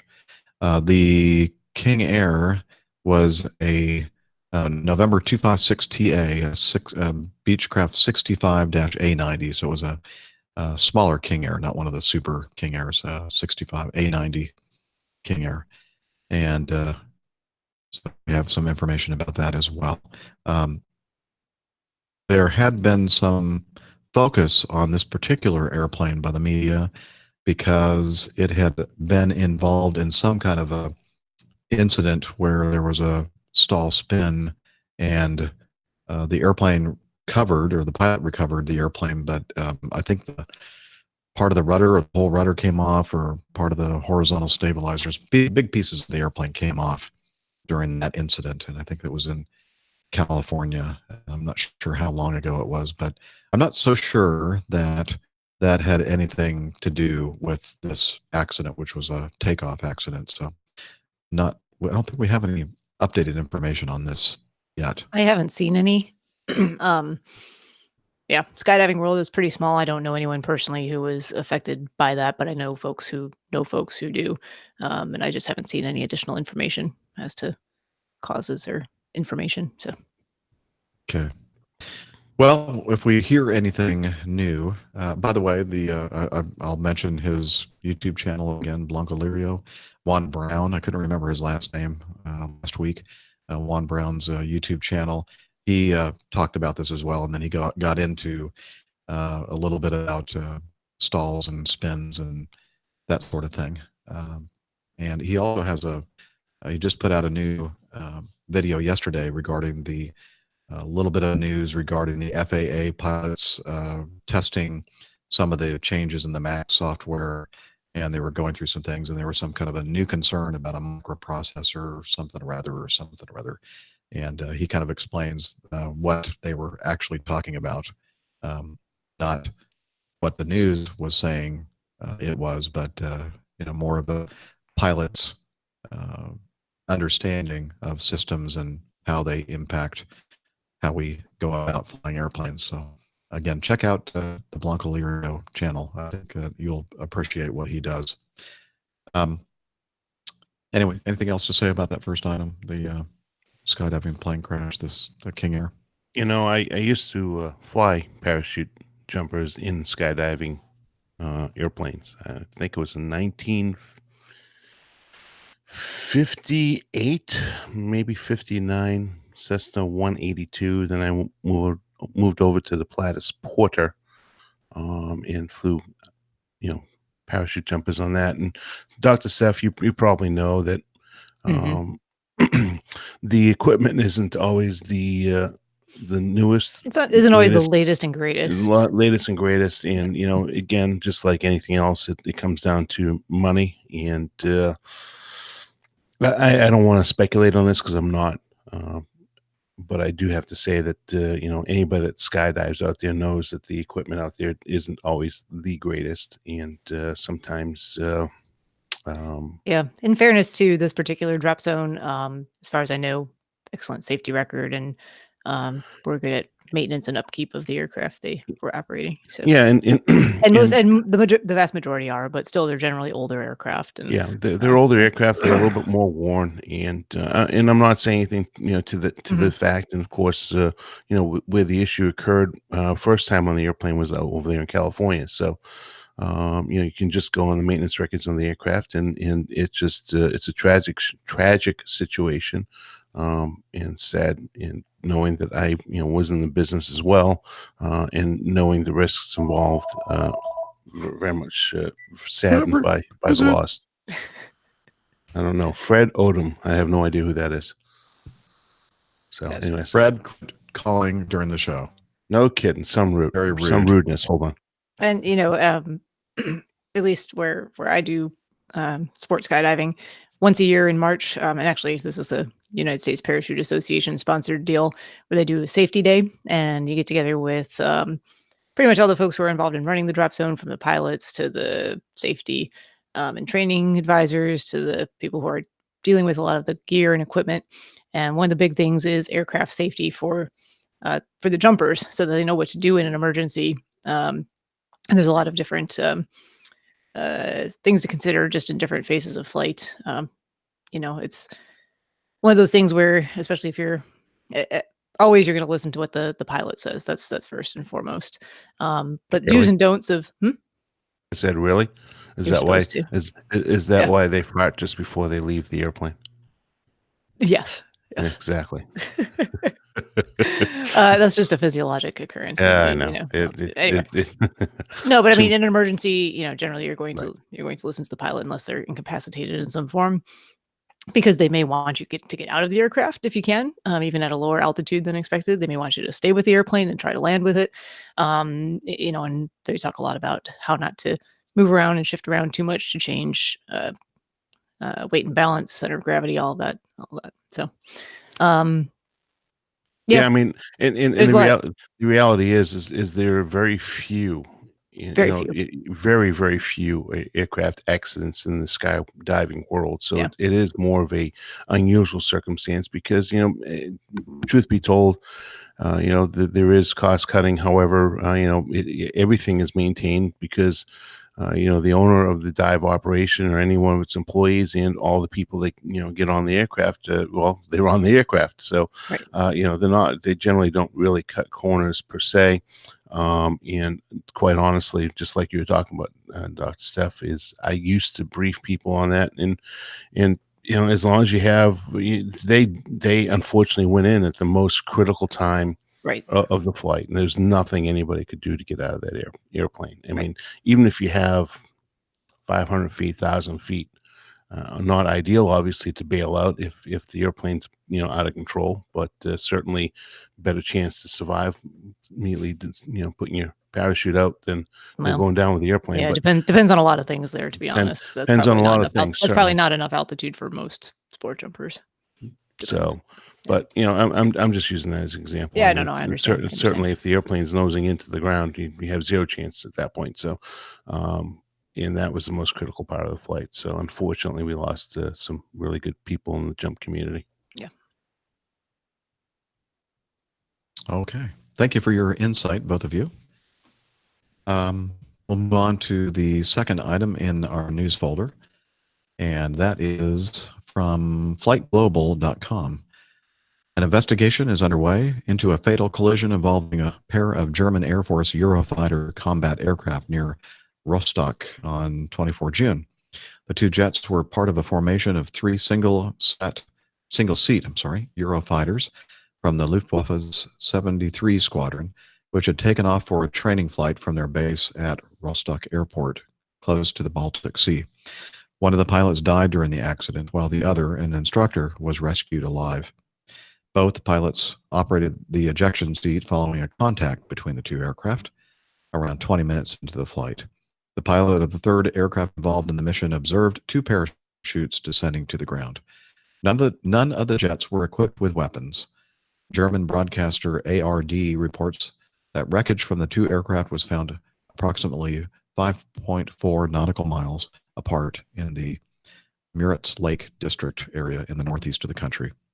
The flight data recorders of both aircraft were found on the 25th of June. The Bundeswehr has launched an investigation into the cause of the accident. The accident represents the Bundeswehr's first loss of Eurofighter since the type's introduction with the force in 2004. So there you go. Again, I'm not sure if we have any updated information. With military crashes, usually we don't hear very much except for the initial incident/accident, and then perhaps when the final report comes out, and that can be as long as a year or more before we get the final report. Plenty of mid-air collisions have occurred and will continue to occur in military flying of this style, Jeff. So this is far from unusual. And of course, Eurofighter doesn't have any great protection to prevent this sort of thing. When you're in close combat, it's all still see and be seen.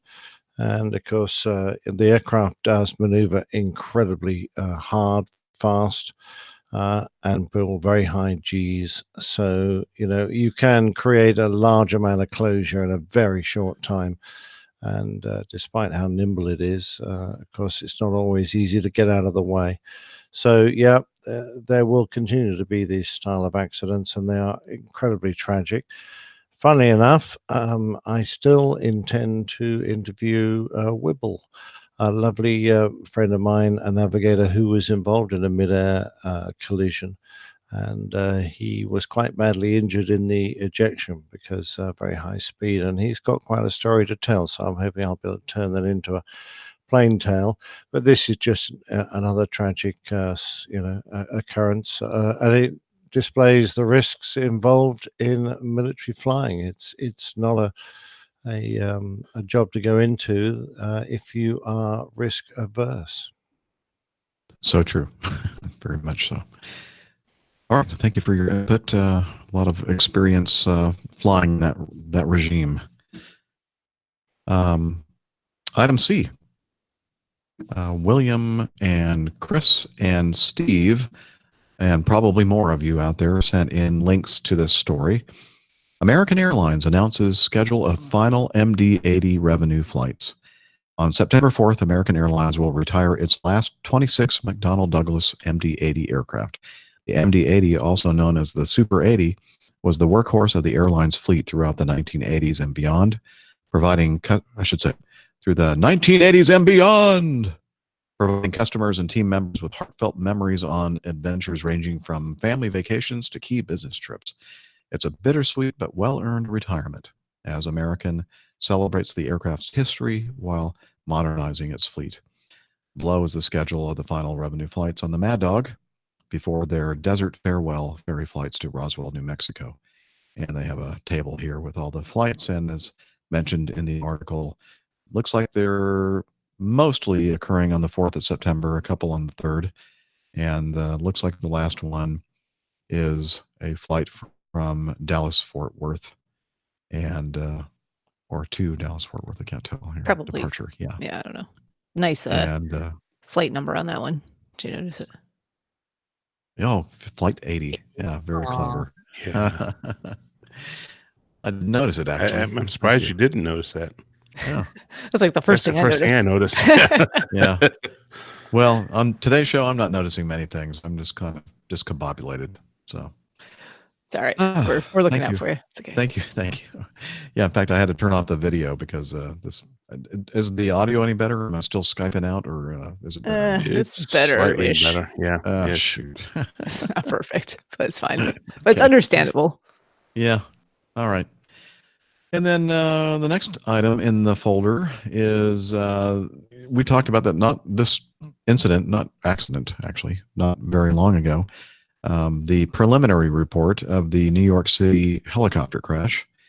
And basically, you remember the crash, and they said, the brother of the pilot said he was a hero because he purposely crashed into the top of this building, preventing any damage or loss of life to anybody else.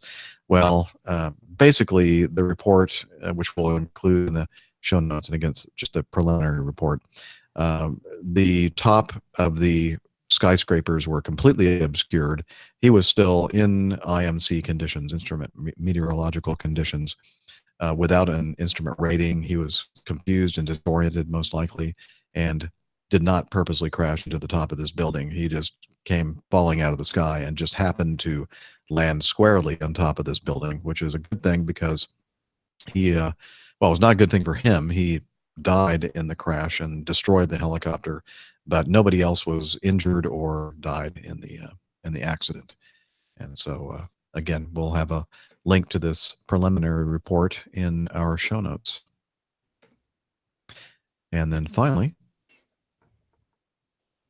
from Moscow, 2 people were killed and 7 injured when an Antonov AN-24 passenger plane made an emergency landing on Thursday at an airport in Russia's Buryatia region in Siberia. I don't know. The area's emergency situations ministry said. The plane, carrying 48 people, including 5 crew members, overshot the runway after landing, hit a small building, and caught fire, regional authorities said. The aircraft took off from the regional capital of Ulan-Ude and flew to, wow, I'm not even going to try to pronounce that word, a city beginning with N, where it was forced to make an emergency landing when one of its engines failed, they said. Video shot by a passenger from a plane window showed the aircraft coming in to land on the runway before rolling into a field and then suddenly violently halting, with passengers screaming on board. Regional authorities said a pilot and technician had been killed in the accident. All passengers had been safely evacuated before a fire destroyed the plane.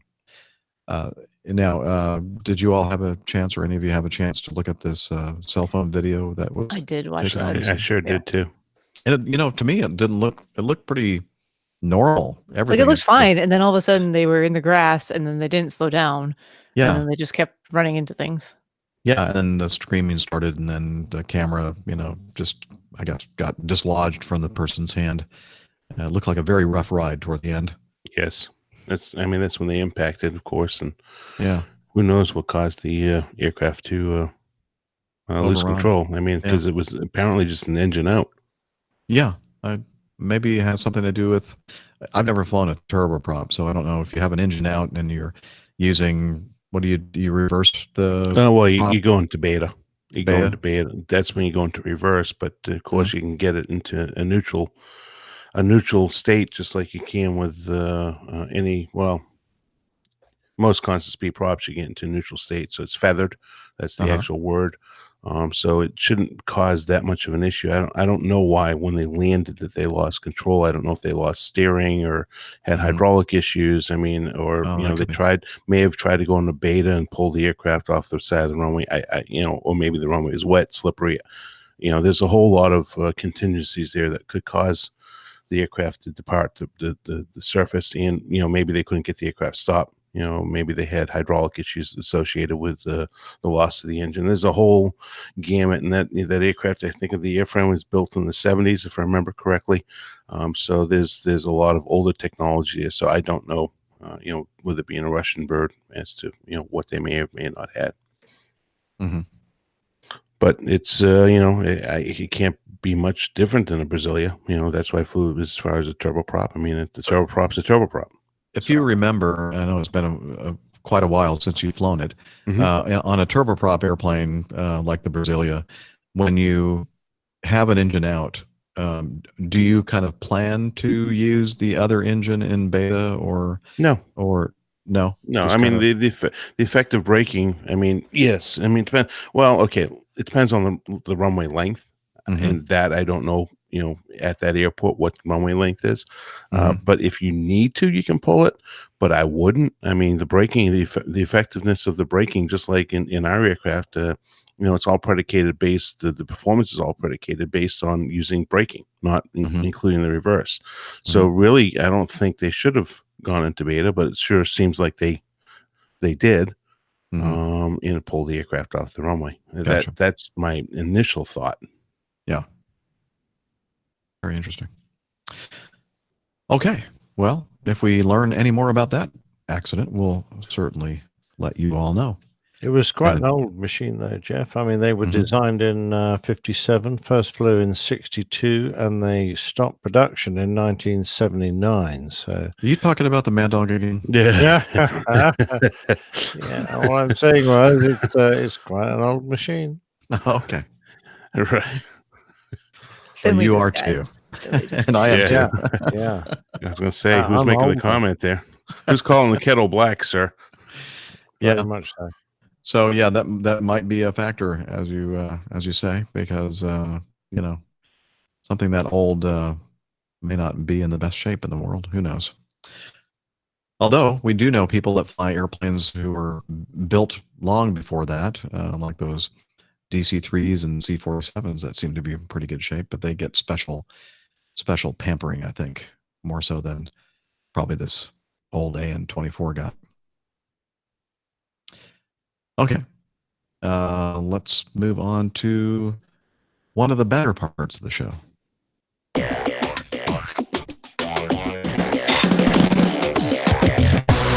Captain, incoming message. All right. This from Toby. Hello, APG crew. My name is Toby, and I am the chief engineer for Acme Ricola in East Africa, currently based in Nairobi. I started listening to your podcast about 5 months ago. Got to it via Nick's Plane Tales, and as my commute to the airport can be anything between 1 and 2 hours, depending on traffic, for only 20 miles. What? Did I misread that? 1 to 2 hours for 20 miles. Wow. No, that's Nairobi is pretty busy. yeah. Wow. Okay. I don't mind the show to be a hefty 3 hours. Well, thank you, Toby.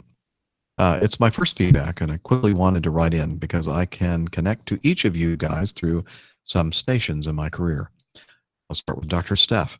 I started my apprenticeship in a GA, MRO. So that's a general aviation maintenance refurbishment, something. Overhaul. Is that right? Overhaul? I'm not sure about the R's. R. Repair. Repair, maybe maintenance, repair, and overhaul. Yeah, that sounds right. Repair and overhaul, I think is Okay. what it is. In Bremen, mainly dealing with Beech Bonanza, Baron, and King Air aircraft.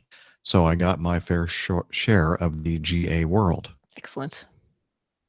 Captain Jeff, I was based in Chicago O'Hare for 3 years and got to learn your American system of seniority, which you discuss frequently on the show. American Airlines was still going strong with their Mad Dogs at the time, and occasionally I came across an Acme Mad Dog as well. Captain, I guess for you the same as for Jeff applies, but at times your Jewish background was mentioned, and Micah once did a wonderful audio about Yiddish words that we all know. It brings me back to my 5 years in Tel Aviv, a wonderful station. That's TLV. And finally, Captain Nick. I do connect in 2 ways. Firstly, I'm doing lots of photography as well, and you will find my pictures published in a Swiss aviation magazine named after a strong North Atlantic wind, as well as in the traditional Propliner magazine from the UK. I'm sure you know it, Nick. Do you? Is Nick still there? No. Secondly, though, He is. Yeah, I am. I was just trying to get my he's little muted. icon to appear so I could unmute. Sadly, I'm sorry, I don't know that magazine, either of them. So, strong North Atlantic wind. No. would it be Jetstream? Well, yeah, but jet streams aren't just North Atlantic; they're That's true. everywhere. Yeah. But there you go. It could be. Okay. Secondly, though, I do connect through my current station, NBO.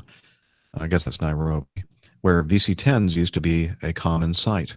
East African Airways, BOAC, and also I do recall that Nick mentioned that his father took his British United VC-10 into NBO, and that this landing was featured in a movie or documentary. Yes, it was. It was in a movie, Born Free, all about the line. Born Free. That's the one. Yeah, very much so. All right. Well, obviously, that was all before my time and way before I took that posting 3 years ago. But the old Mbakasi airport is still part of MBO. The tarmac is used as a storage area and hosts plenty of interesting aircraft, L-1011, DC-8, B-727, DC-9, etc. And the old terminal and tower are now used by the military, whereas the old East African hangar belongs to Kenya Airways now. To close the circle here and finish the hopefully interesting feedback, next to the stored aircraft, there is still a number of second-generation jets and props going strong. East African flies DC-9-10, the oldest operating passenger jet in airline service in the world, and DC-9-30. Astral Aviation and Safe Air keep their B-727 busy, and the wonderful sound of Rolls-Royce Dart engines can be heard from active Fokker F-27 and one remaining HS-748. I guess that's a Hawker Siddeley 748. Exactly right. Yeah, Andover. Hawker is what you said. Yes. Yes. Okay. Hawker. It was Hawk- I was well. It trying to was say cut off Hawker. here, and my brain totally heard something I different. I was trying to pronounce it. I would say Hawker, but then Nick would correct me and say, no, it's Hawker. Well, I'll just it's correct him only a back and say matter of it's pronunciation. Hawker Siddeley. Okay. So I guess all you guys would love it here. Not to mention the domestic airport Wilson, where the traditional East African Aero Club is located. Nick, ask your dad. I'm sure he knows that place. I don't know. The I'm East sure he African Aero does. Club. Yeah. I'm sure it's somewhere they used to go for a beer or two Or 3. or 3. Keep up the great work, and even though your show could need some inputs from an engineer at times, the accuracy level is just about right, and I'm happy to be part of the APG community. That should Yes. suit the average engineer then. Yeah. Let's see, without ever having met one of you or the members in person yet. Well, you're going to have to change that, Toby. Mhm. We'll have to meet up with you sometime. I'm not sure when we're going to have a meetup in Nairobi, but you never know. Maybe you'll be somewhere else in the world where we will have a meetup. Again, that's Toby from Nairobi. Oh, that rhymes. And let's see, Jeff, you should really either pronounce cadre in a way that Nick would, or rename it to club as you already suggested. So how would you say it, Nick? Cadre. It's just as you just did. Okay. I was gonna say, I think they actually pronounced that word I similarly. don't really hear a difference there, but No, there is Cadre. no difference whatsoever. okay, good. And then Nick, should you or either of the crew be interested in some images backing up my feedback? Please let me know. I will then provide the pictures accordingly. Oh, we could always put some in on the website. Thank you very Yeah. much, Toby. So send some over, and Send Jeff some will away. include them. I certainly will. Would love to see some pictures. All right. Item 2 and feedback. Ahmad. Runway overshooting due to poor braking action on wet runways. That's his self-titled feedback here. I've been hearing about this problem and it keeps repeating itself of being solved. No, I've been hearing about this problem and it keeps repeating itself instead of being solved. This leads me to believe that I don't have a thorough understanding of the mechanics involved when it occurs. I'd appreciate any APGer, especially Miami Rick. Okay, hang on. Miami Rick, are you there? No, it's just me. Hello. He's gone. I'm just curious as to why hello Lit. is saying his name. I crack myself up sometimes. Wow. I feel like we should apologize to Hillel for that terrible Yeah, sorry, impersonation. Hillel. Sounds nothing like what Hillel actually sounds like. I need to get Hillel just to record some exclamations of various sorts, and then I'll just put that in the soundboard. So you'll all know exactly how Hillel sounds, which is nothing like I imitate him. But yeah, Miami Rick, don't think he's going to help us out with this. So, although Miami Rick, if you're listening, send some feedback. Anyway, so I'd appreciate any APGer illustrating what goes on during overshoots on wet runways for landing rollouts, how and why it happens. My impression is, due to my limited knowledge, that during landing rollouts, thrust reversers are used to bleed off lift-rich airspeed to expedite restoration of weight on wheels. Wow. That helps wheel brakes when it's time for them to engage, reduce workload of wheel brakes or service brakes a bit by reducing ground speed up to a point where thrust reverse loses potency. I've observed that, correct me if I'm wrong, the target type reversers produce the most potent reverse thrust, enough to facilitate power backs using less power than other reverser types. I'm not sure what a target type is. That's the bucket style, Jeff. Okay, buckets. Okay. Yeah. Well, then the next one, he says the next most effective or potent type is the clamshell type, which is almost like the target type. But butt offers. duffers? But What- offers. But offers. What is that? But differs. I'm sorry. So it's just a typo. It's a typo. Okay, so I've Differs. never seen that word before. In that it's buckets swing within the rear nacelle, while the target type has buckets that swing outside the nacelle. Oh, okay. So I think I know them as identify them as different names, but the next most effective and far less effective than the previous two is the cascading type, where the rear part of the outermost nacelle section slides back to block only the bypass thrust from the N1 fan, the front fan or the low pressure fan. I'm still not sure if I'm correct about the name cascading of this reverser type. I may be confusing it with the type seen on the Airbus models, which have little doors where the sliding section would be that pops outwards to blow vectored or deflected cold bypass air nearly forwards. Does this mean that the undeflected hot exhaust opposes the effort of the deflected cold exhaust when reverse power is applied? Is this what makes this type less potent than the clam and target types? I'm really not sure about the statistics there because because the cascading type it does only usually affect the bypass air, but that is a good 75% of the thrust produced, and it's significantly more than a thrust produced by a pure jet of the equivalent size. So you do get a lot of thrust reverse effect from the cascading type. So I don't know. I don't know where Ahmed is getting his numbers from. I'm not sure. In my little investigation, I couldn't actually see a direct comparison. And of course, you have to bear in mind that Airbus have different engine manufacturers on their aircraft type. So it's not Airbus thrust reverser style. It's whoever makes the engine. They decide how the thrust reversers work on their engine type. I think we can talk a lot about this. When you're landing, his initial supposition is that the reason why we have reverse thrust is to bleed off the lift-rich airspeed. Now that is true, and thrust reverse is most effective at the initial point of touchdown at the higher speeds, and then it loses its effectiveness as the airplane slows down, and then braking becomes much more effective. But what the second item here, he says, to expedite restoration of weight on wheels, that really is the job of the spoilers, the ground spoilers that pop up, all those panels that you see on the wings. As soon as you have weight on wheels, those things pop up and literally dump or spoil the lift on the wing. And so all the weight of the airplane now is on the main landing gear.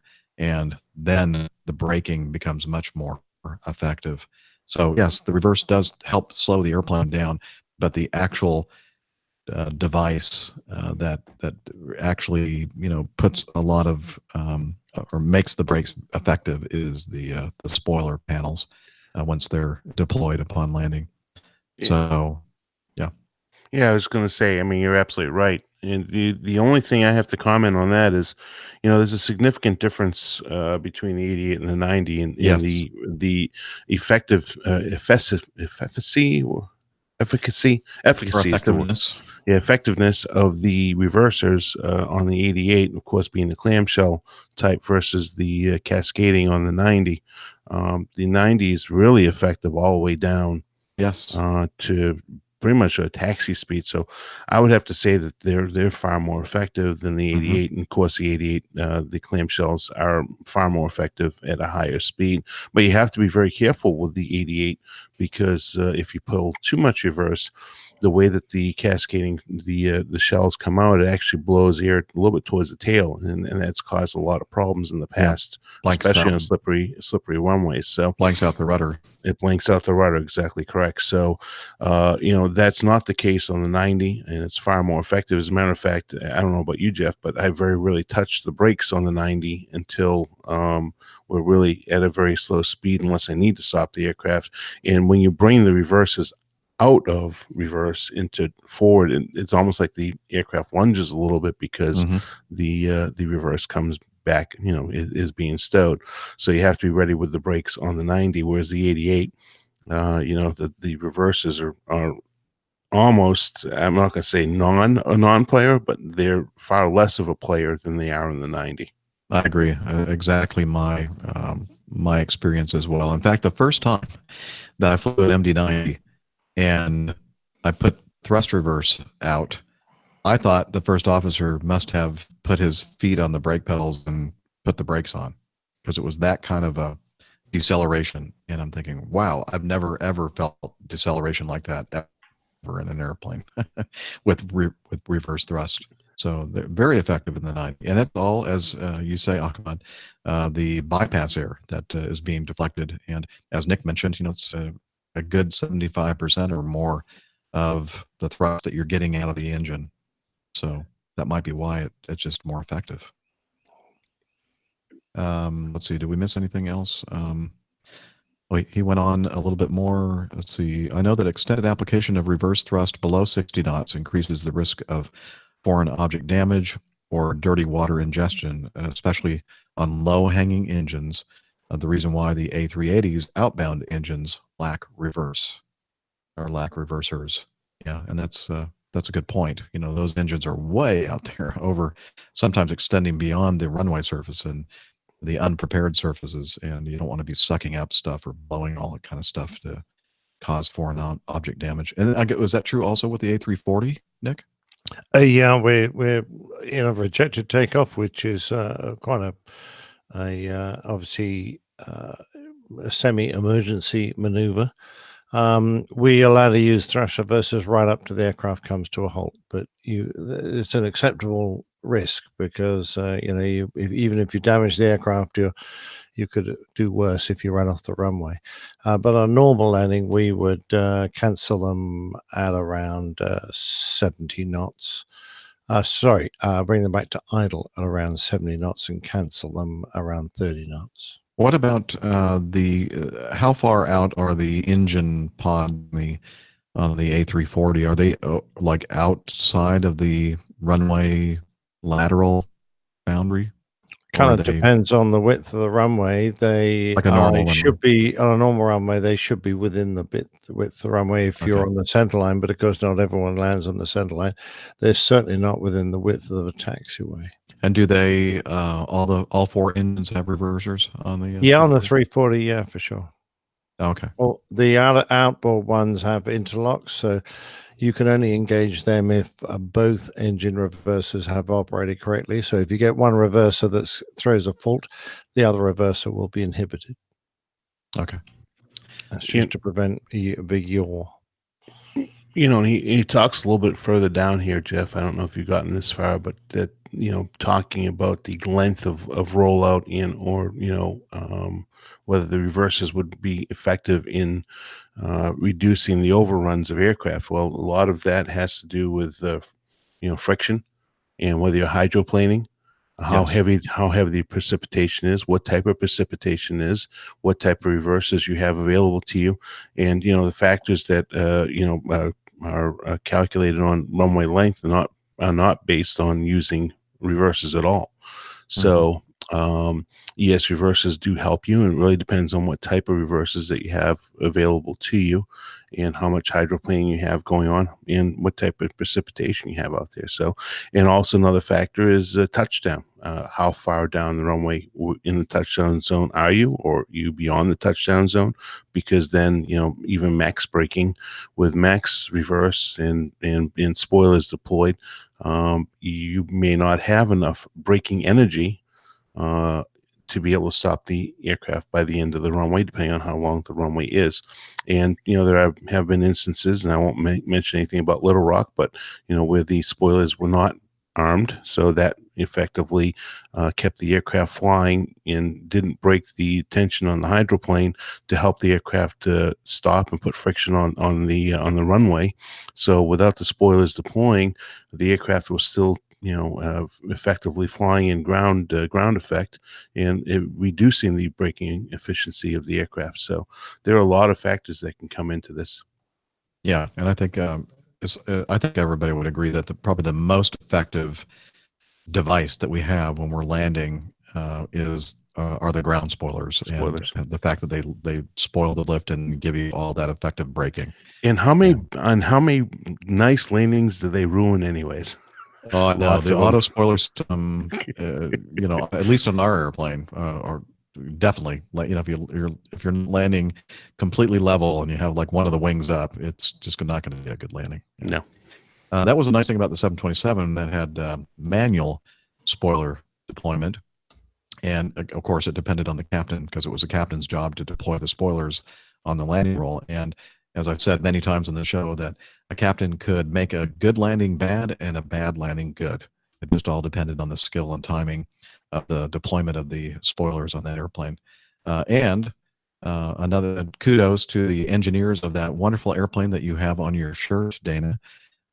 They did an amazing job, and I'm supposing that many other airplanes out there also have this kind of engineering where the airplane, the L-1011, knew when you touched down which main landing gear was in touch with the runway because it could sense the wheel spin up and strut compression on that side of the airplane, and it would say, okay, I'm going to deploy the spoilers completely on this side, but on the side where I'm not sensing that the main gear and main gear wheels are on the runway, I'm going to deploy that side a little bit, but not so much that you can't control the nice smooth lowering of that wing until the other main gear gets down on the ground. It senses the strut compression and the wheel spin up, and then on that side, all the ground spoilers and everything come out to make a very, very nice landing. That was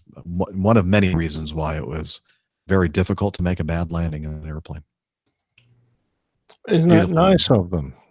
Yeah, more fuel to the fire that the L-1011 is probably the best commercial airliner, in my opinion, ever built. Yeah, it was a wonderful airplane to fly. And I don't think I've ever met anybody that has flown it that has said that it was not a good airplane to fly. But a lot of great airplanes out there, that's for sure, though. Excuse me, I have something in my throat.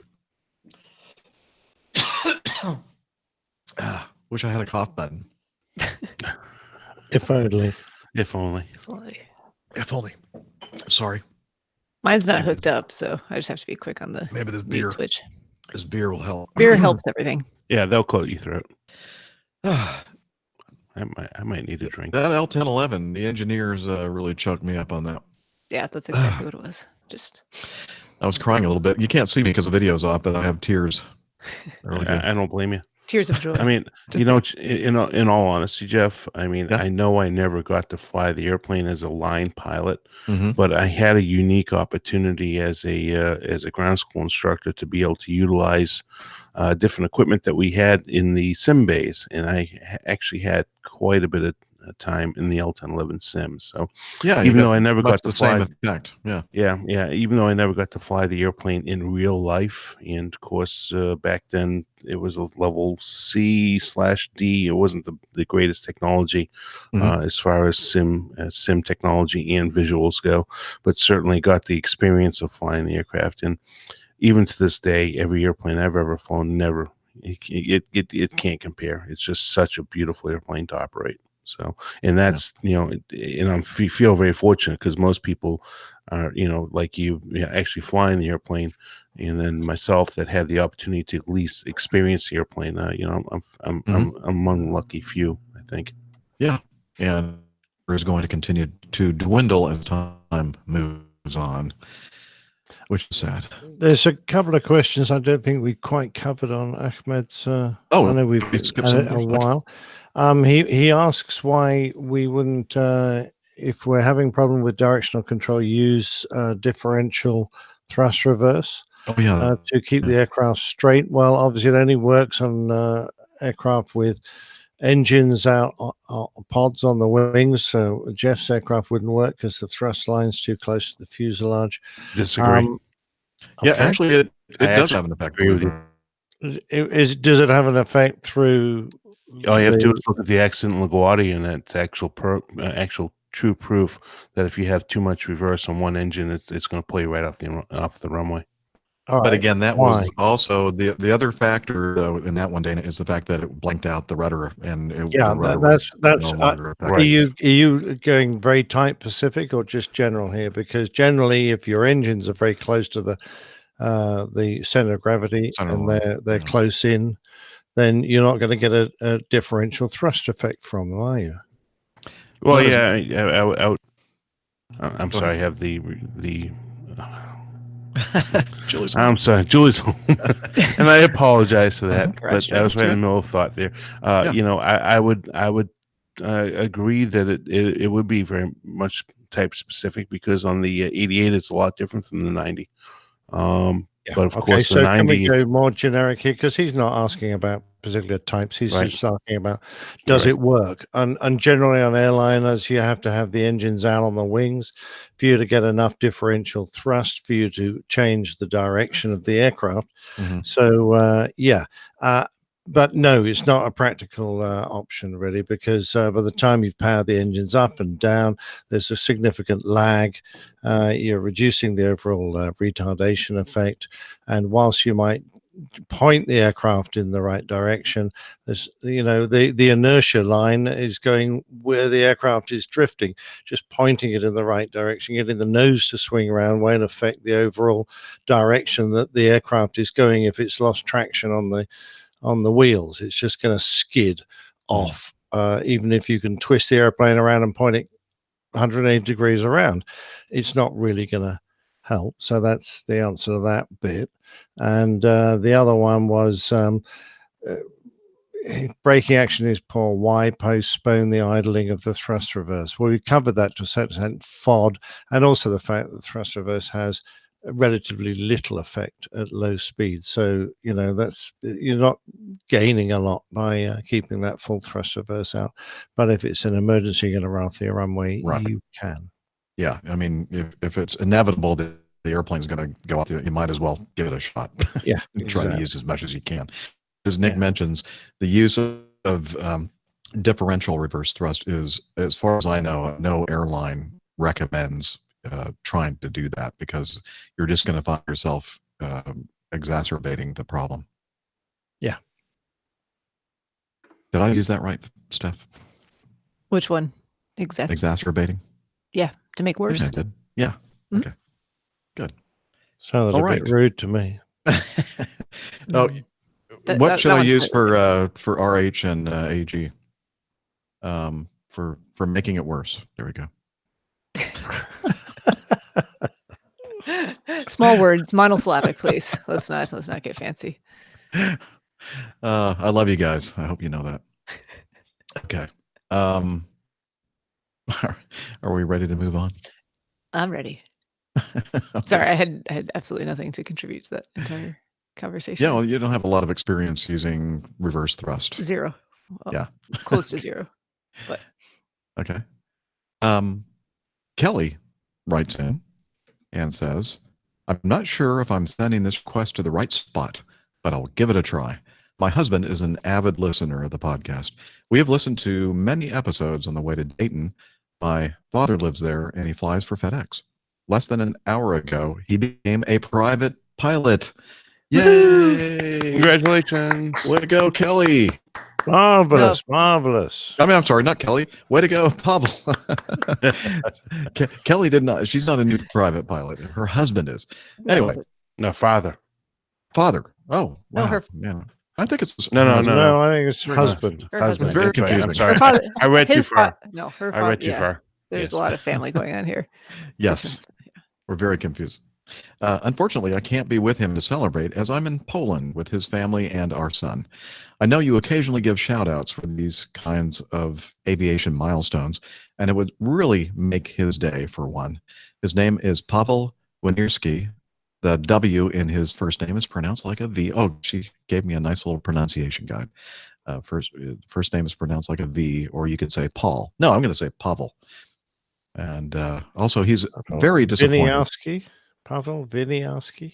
Oh, that's right. Winierski, I think, maybe. I don't know if Are you'd say both, Vinny. are both W's pronounced as V's? Well, I don't know. I I bet. would have Kelly, that it would. Kelly, help us out here. Kelly. Yeah, I mean, I don't. didn't know give the us enough Polish. information, Kelly. We're doing our best, though. But she's tried, Yes, yes, to yes. give us a pronunciation guide. But you know what would be even better, Kelly? To record some audio feedback and send it in. Yes. Oh, yeah, that would be cool. Then you could say it exactly the way it's pronounced. Yeah. Anyway, he's also very disappointed to be missing your visit to the Dayton Air Force Museum, as he will be joining us in Poland during that time. Yeah, that's a shame. It would have been nice to meet your husband, Kelly. Last, I want to say that listening to the podcast is enjoyable for us non-aviation people. Thank you so much, Kelly Vinyarski. I think. Kelly, Sorry. we're glad that you find it enjoyable also as a non-aviation person. I think I was reading some other feedback. I don't know if it's in today's feedback lineup or not. That was made the same point, which really made me smile. That there are people out there that enjoy listening to us, the four of us here on the regular hosts, talk about things that they're not really interested in, but it's still entertaining and enjoyable to listen to us banter on about stuff. Very good. Well, they live in some kind of institution, these people? Why? What did I say? No, I'm just Oh, they live in an institution. These Are you people who Are you inferring they're institutionalized, Nick? Or they should He's be. insulting our listeners. I know No, he I'm is. I'm just asking. Wouldn't be the first and, time. and in turn, just insulting us because Why someone who's not interested in aviation would listen to us? I'm just wondering if they were just ever so slightly mad. Oh, No, might they be, like good entertainment. I can understand that. I've listened to shows before where they're talking about a subject that I'm really not interested in, but the presentation the style. way they talk Yeah. about it, yeah, the passion they have about it, and the interaction between the people is so entertaining and enjoyable. I don't mind listening to it. I'll take your All word this, for it. all this to say, congratulations, Pavel. We're Yes, very that's the excited most for you. important thing. Big shout out to Pavel. Hey, Yay. Pavel, yay! All right. Welcome to the wonderful world of flying.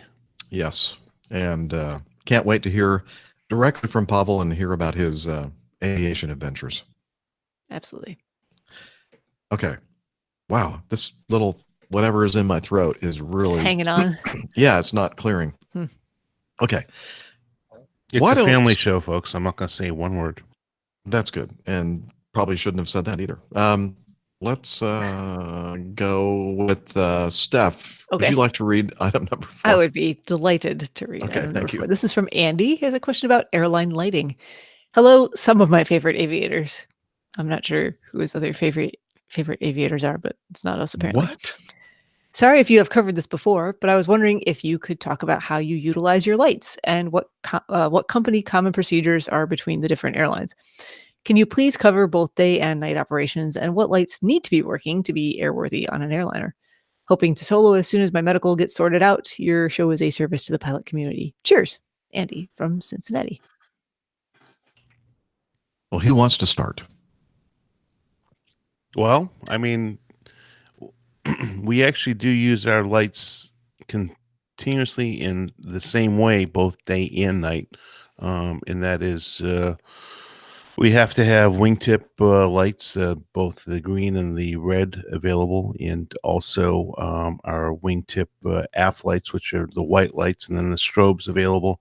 Now, as far as what specifically we need, I'd actually have to refer to the MEL minimum equipment list to look. And I do know we have redundant systems out there, and that is we have 2 light bulbs in each of those systems, the red and green lights, as well as the white lights. And I'm not sure about the strobe. I don't know if there's 2 out there or not. Do you know, Jeff? I'm not sure about that. Yeah, I'm not sure about that. So, but we do need our, we do utilize our, we do have to have the beacon. The beacon has to be available to us as well. I do know that is ME-eligible as well, as long as certain parameters are met. And then we have our nose lights and our wingtip lights, which are our bright white landing lights and taxi lights. We utilize those exactly the same, and that is that prior to takeoff, we on the 88 we have our wing inspection light and engine lights. Those are turned on, and then we have about a 45-degree light on each side of the fuselage. Generally, those 45 degrees are controlled by the captain, and the wing and nacelle inspection lights controlled by the first officer, and we turn those on just prior to entering into the runway once we're position and hold. And then we use the taxi light on the nose wheel. Then once we are cleared for takeoff, we turn on our wingtip lights in our nose light to bright, and that is a consistent day and night usage. Then climbing once we take off, we track the landing gear.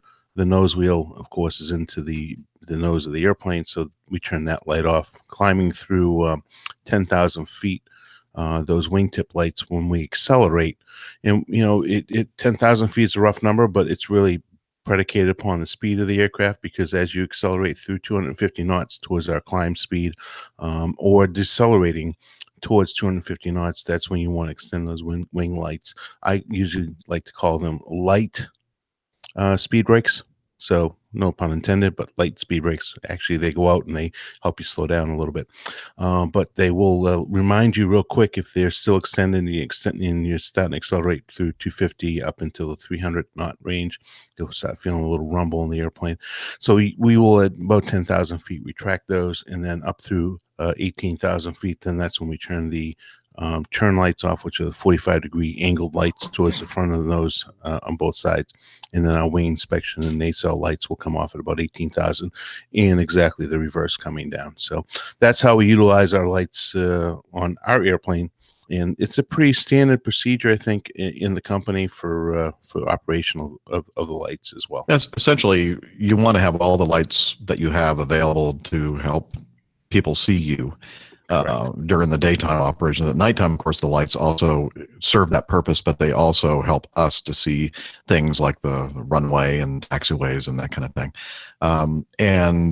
The only thing, as mentioned by Dana, that you may not keep on all the way up to 18,000 feet are lights that are extended into the airstream and cause a lot of vibration and drag, like our wing landing lights on the tips of the wings, as Dana mentioned.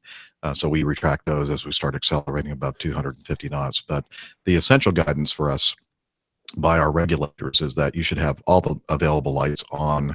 Once you're below 18,000 feet, you're getting into the low altitude structure, and that's because mainly for other people to see you and help prevent collisions. And then in this world of airline flying, we have, as Dana mentioned, the minimum equipment list, the MEL. And a lot of times, if something's out, we're doing our walk around and we notice one of the, let's say, the right position light or the white navigation light. So we'll go back up into the airplane, and we used to pull out the what do we call that? The big green, the big orange book. Orange book. Yeah. And which we still have, by the way, but we also have the MEL and CDL on our electronic flight bags, EFBs, and we'll look it up and we'll say, okay, this is out.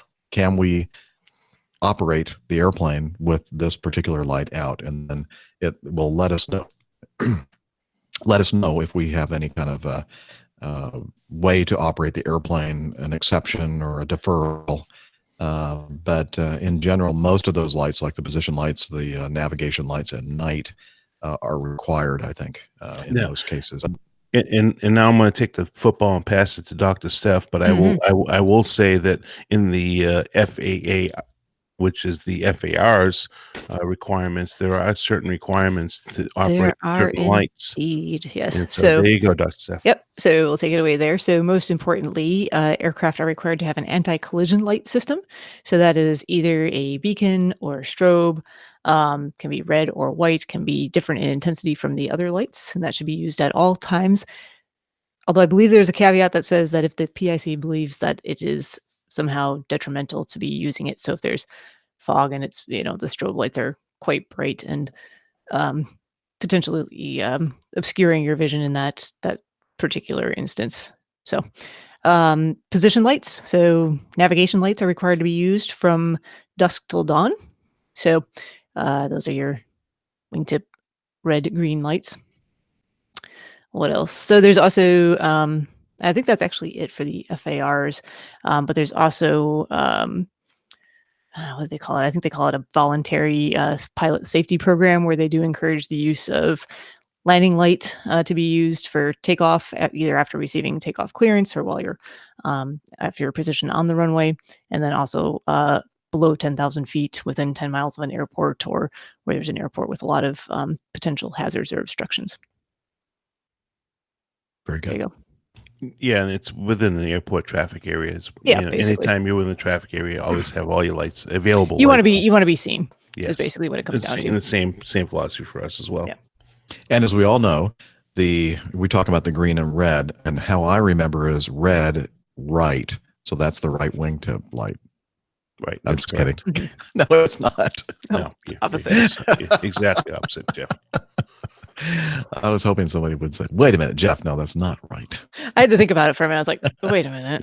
No. The right one is the green and the left is the red. Right. So that's how, we see when you're flying at night and you see an airplane out there with its lights on, you can tell by the color of the, well, I guess it's the same with boats, right? They do the same kind of thing. Exactly the same with boats. And, one of the things is once you're up at altitude, it's quite prevalent when you see an aircraft out there. You can really see the green and red lights, and of course the beacon, especially against that black sky. So it's really easy at night to pick out aircraft versus during daytime. I find it much easier at night to find them. And hopefully I said, speaking of saying things correctly, I hope I said position lights, sunset to sunrise, not the other way around, because in my mind then I was thinking that. But you know what I meant. In the dark. Obviously, in the dark. When it's dark. Not. Yeah. And your point. Sorry. No, go ahead.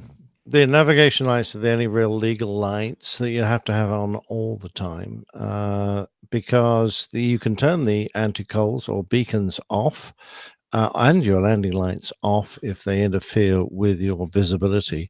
Correct. So they're not actually legally required to be on all the time. But certainly, as I understand it, and sadly, I don't have access to MELs anymore because they've taken away my electronic flight bag, so I can't refer to my documents anymore. But certainly, your navigation lights you are required, if you're flying for hire and reward, to have landing lights and an anti-collision light, but most aircraft have strobes and beacons, but you need to have one system working to be legal. And then, as I say, you don't actually have to have them turned on if they're disturbing your ability to fly the airplane. Yeah, as Steph mentioned, and Dana, I'm sure you've seen it, or all of us probably have, where you're flying an approach to like a low visibility approach, and you have the strobe lights on, and all you can sometimes see is it like can blinding white all around yeah, you. it's just like very distracting and disorienting, actually. So you just turn those things off until you are out of the nasty weather. All right. That, and I love when an aircraft's taxiing on the runway just in front of you and they turn their strobes on. Oy. Yeah, I'm wondering if that's something that just well, I don't know if they can control that or not, or maybe they have a rule. Well, it's in Or the perhaps they don't have a beacon. Well, like with our aircraft, the strobes don't come on until the nose wheel extension. I don't Right. think that's true for most aircraft.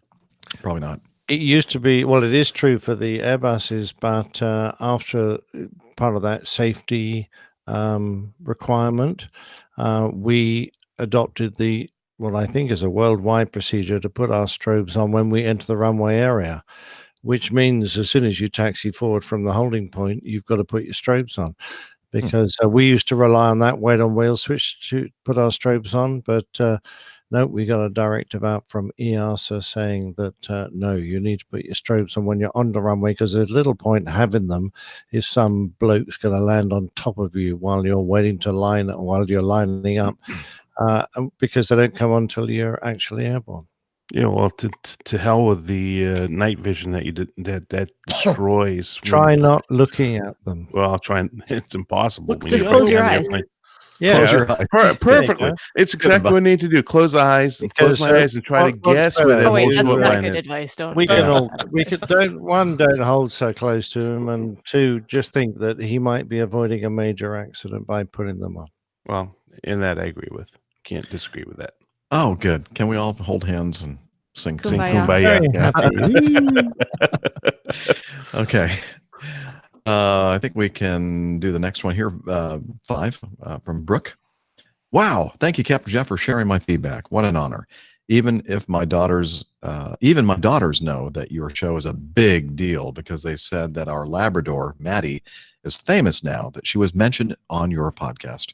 Yes, you were right, Captain Jeff. That dude in the picture is my husband. Now, this is just to explain what she's talking about here. That she sent some earlier feedback in and sent a picture of her husband and herself and their dog Maddie in the back of the back seat of the airplane.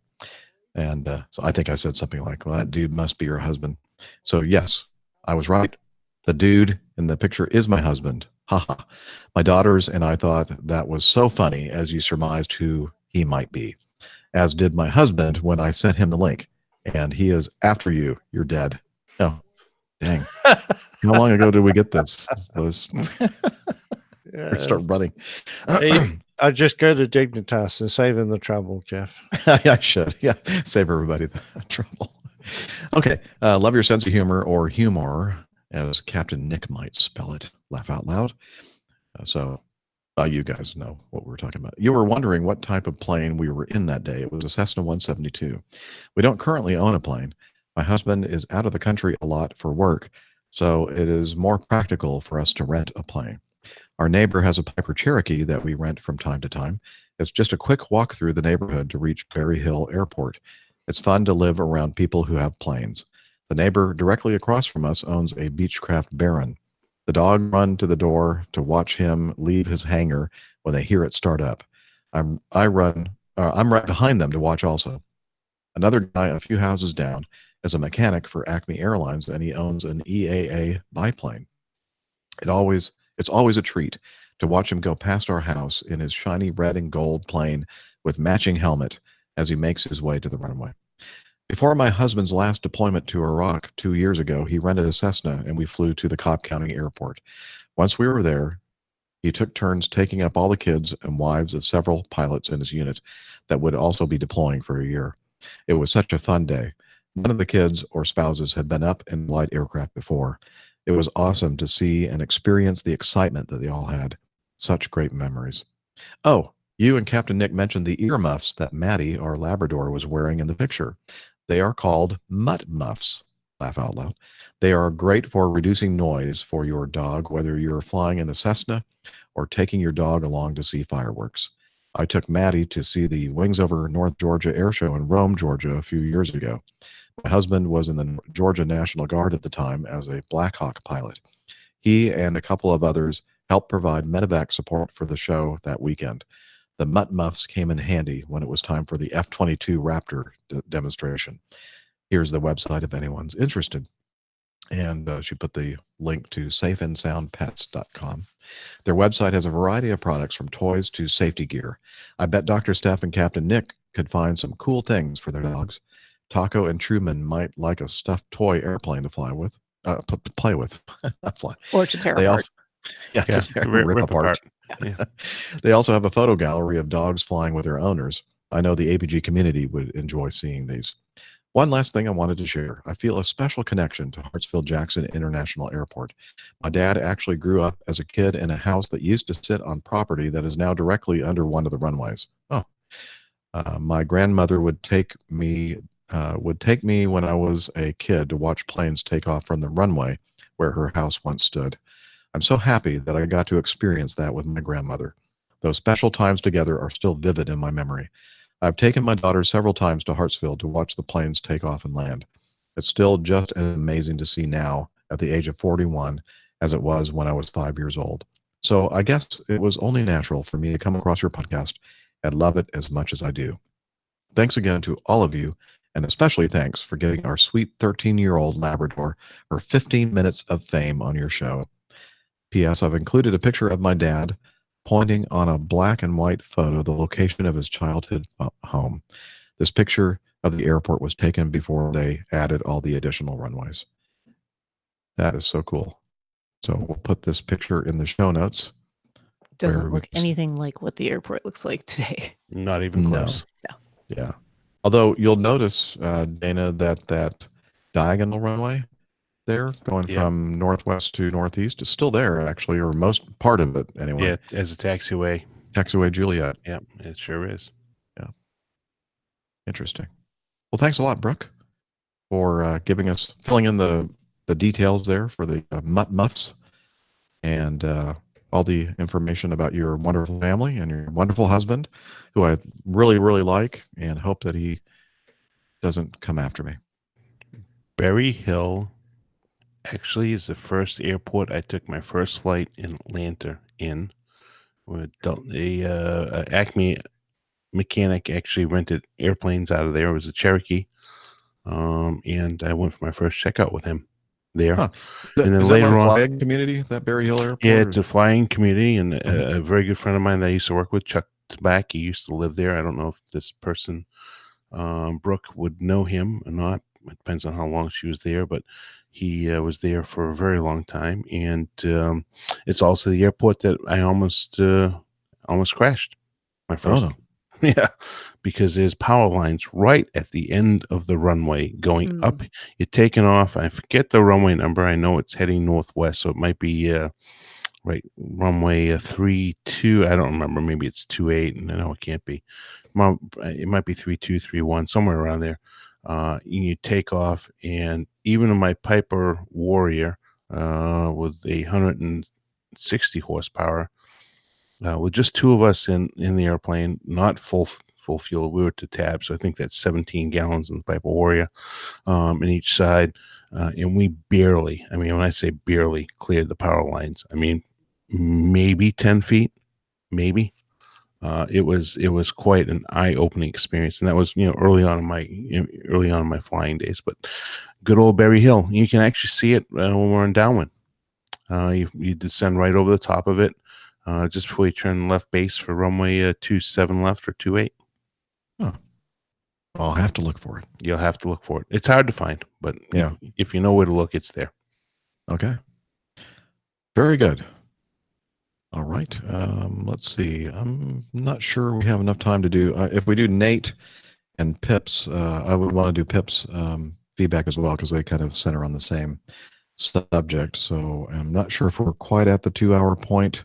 Adjusted We probably for all have the... another 10 minutes, I think. Okay.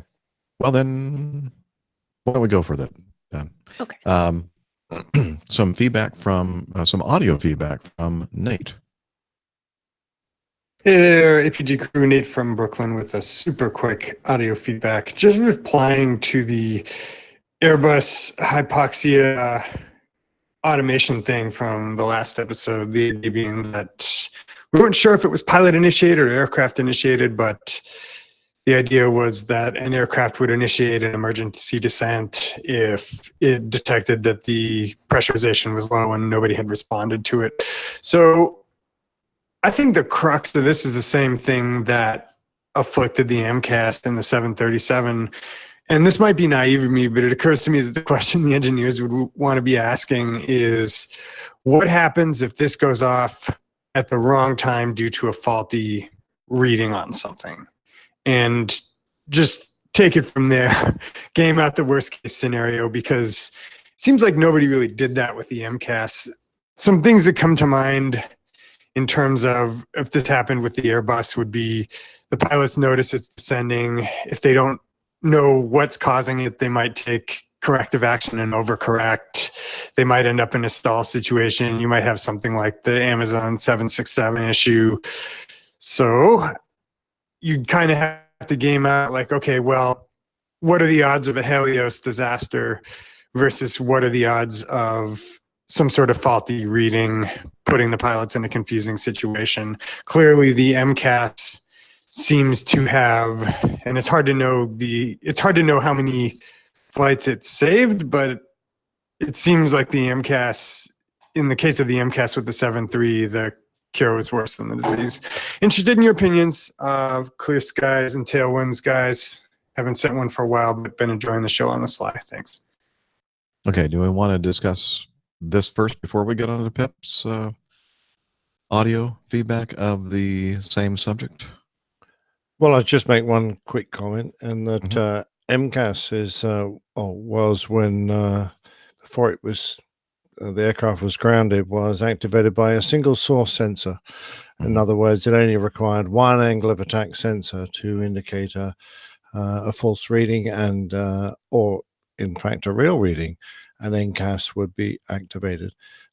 With my knowledge of the Airbus systems, although I'm not intimately aware of exactly how many inputs an automatic depressurization profile would be flown, my knowledge of Airbus would indicate that it would require multiple and confirmatory, in other words, indications that would confirm the failure from multiple sources before it would even be considered to self-initiate. So I think we're talking chalk and cheese here. Yeah. Apples and oranges, chalk and Yeah. cheese. What does Pip think about it, I wonder? Hi, folks. It's Pip here. I just wanted to offer some thoughts on something you were discussing on episode 377, so 2 or 3 episodes ago now.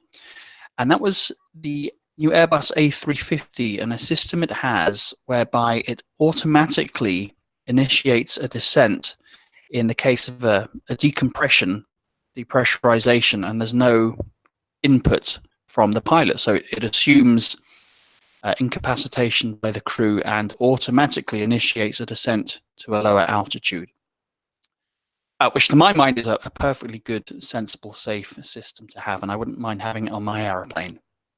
Now, I have to disagree with some of you. I don't think this has anything to do at all with single pilot operations or pushing towards pilotless aircraft. I think this is purely a safety measure and not a bad one to have. Now, the point that I wanted to make, and I don't think you really touched on, was the fact that, you guys, Dana, Jeff, probably Nick as well, back when he was flying, you guys were chugging around maybe in the mid 300s, 30,000 feet, 35,000 feet. I don't know, maybe you go a bit higher. But for the aircraft that I'm more familiar with, the genre of aircraft that I fly, some of which already have this system, and I've had it for quite a few years, we are regularly flying much, much higher. For me, it's not uncommon to be up in the mid 40s, 45,000 feet. And some jets, like the later Gulfstreams, the Global 6000s and later models, they are capable of and regularly go much higher, up into the high 40s, even the 50,000s, particularly when they're going on their long range cruises. It wouldn't be uncommon at all to be up at 50,000 feet or higher. The mid 30s, say, and you do have a rapid decompression, your time of useful consciousness is probably pretty reasonable, something in the order of 30 seconds, maybe even a minute, for someone in their prime. So it gives you plenty of time to recognize what's going on, overcome the startle factor, put down your sandwich, put down your glass of wine, put down your beer, whatever you've got, take out your mask and put it on. So plenty of time to control the aircraft, initiate a descent, put out a mayday, all the rest of it. However, contrast that with an aircraft flying up at the mid 40s or higher into the 50,000s. Time of useful consciousness up there is drastically reduced. Some of the tables that I've got suggest that time of useful consciousness following a rapid decompression at 50,000 feet is in the order of 4 to 5 seconds. So really not much time at all. And I would suggest that actually that's, with 4 or 5 seconds, that's not enough time to recognize what's going on, get out a mask, properly fit it, and start sucking on that oxygen. So I would think that the chances of both crew members becoming incapacitated at those sorts of altitudes in a rapid decompression are very high. Now, granted, that's a very rare situation to come across. I've not heard of anything at those sorts of altitudes, but as Nick had said in his plane tale, it has happened. Now, I don't know at what sort of altitudes the A350 is going to be cruising at. I don't think it's going to be up as high as 50,000 feet, but probably up into the 40s, I would think. Now, what I don't know, and maybe Steph can answer this, is there a relationship between the difference in cabin altitude and the aircraft altitude as to the time of useful consciousness? So if you have a cabin altitude, let's say of 8,000 to 9,000 feet, and you're at 40,000 feet, is the time of useful consciousness less or more versus if you were at a lower cabin altitude, let's say of 3,000 or 4,000 feet? I suppose with the A350, the cabin altitude versus something like the Mad Dog is going to be much lower. So I don't know if that affects it, but even so, I can't imagine it would be much of a difference. Anyway, just wanted to throw that into the ring. Let me know what you think. Take care, all. Bye. Thanks, Pip, who is the host of the wonderful Plane Safety Podcast. Please check it out if you already have not, and subscribe. Really, some good points there regarding the system that they are making available for the A350. I just did a quick search to see if I could find the service ceiling on the Airbus A350. I believe it's probably in the low 40s, but I didn't find a definitive answer on that. But yeah, good point about the corporate jets that are up there in the mid 40s or even sometimes higher. Yeah, still though, if you're at 40,000 feet, that's about 7 to 10 seconds of useful consciousness. So it's Yeah, still so not very much. So And what if- about his point about the cabin? Yeah, if you're and, already at altitude and then suddenly you have a rapid decompression and you're, so you're at 45,000 feet, I don't think it makes any big difference. I don't know that for certain, but say it's a little bit different where you're at 3,000 feet cabin altitude and then you're, at flight level 350 where you might have 30 seconds of useful consciousness. Will you get an extra few seconds out of that? I don't think so. Or would you get lesser time out of it because you were already at a little bit of elevation? Probably not. Well, the rapid D, I mean, if it's truly a rapid D, wouldn't really just about take your wind out of you anyways? It does have that aside, effect. but say you just lost cabin pressure and then you're basically at the ambient altitude, it's not going to be a lot of time anyway. So even at a normal, so say you were just normally ascending and not pressurizing the aircraft for whatever reason, if you and this is a little strange because obviously it's going to take you some time to get there. This kind of just assumes that I don't know what they mean by normal ascent, but say you're at flight level, say you're at 30,000 feet. That's a additional 30 seconds, so like 1 to 2 minutes potentially of useful consciousness. So you're talking about, somewhere in that ballpark. But at 40,000 feet, no matter what, it's at most 20 seconds either way. It depends. It depends how quickly the air escapes through whatever hole has appeared in the aircraft. And if you're in a small aircraft, that could be pretty fast because you don't have a great volume of air. But a bigger aircraft, you might have a little more time. But it depends entirely on the situation. If your pressurization has failed, you can hold on to your current pressurization for quite a while because it's only going to leak slowly. But if you've just had a bomb go off and had a big hole put in the aircraft out, it's going to happen quickly. It's an interesting one. We fly the 340 regularly up to 41,000. We didn't have any special regulations about that, but it's it's relatively high, but not as high as Pip's machine or other exec jets fly. It's interesting his thoughts on why they have it. I personally think even though it's a remote possibility, there are plenty of protections built into the aircraft that I used to fly that probably would never have occurred. Such as let me think, a compressor disc coming loose and ripping out and the guts of an engine. There were specific software fixes for various systems that would help you contain problems of an uncontained engine failure, that sort of thing, when it took out 2 engines. There are all sorts of contingency systems built into some aircraft that will work, but the chances of them actually ever being used in reality was incredibly low, but just in case they were there. And I think that's the case with an automatic decompression system. Yeah. Just trying to think proactively, I guess. And prevent a catastrophe. Yeah. All right. Well, very good. Thank you, Nate and Pip, for adding to our conversation regarding that. A lot of good points made there. And, well, you know what? It's time for the best part of the show, which everybody knows means this week's installment of Plane Tales. Jeff Lee, Master Photographer, Part 1.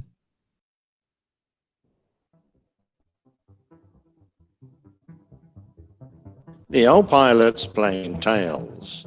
Jeff Lee, a master photographer. Now, this is an interesting question because I'm a bit of a pilot who thinks he's a photographer. The chap I'm chatting to right now is a photographer who thinks he's a pilot. I'm only joking. Jeff Lee is a truly professional aviation photographer, and I'm delighted to have the chance to chat to him today because the sort of things he did, does still, are the things that I dreamt of, and the images he's produced are absolute classics, and I hope he'll give us a chance to see just one or two of them, perhaps to put on the website. But I know Jeff Lee because Jeff used to come regularly to RF Valley when I was there as an instructor and sit in the back seats of Hawks while we did a lot of air-to-air photography. Now, I sadly never got a chance to fly with him, but I think I was probably the subject of a few of his pictures. So that's how I know Jeff. And I know a lot of you guys out there, guys and girls out there, are keen aviation photographers, and I'm hoping that he will give us a few tips and tricks to make sure our images are as good, or at least try to be as good as his.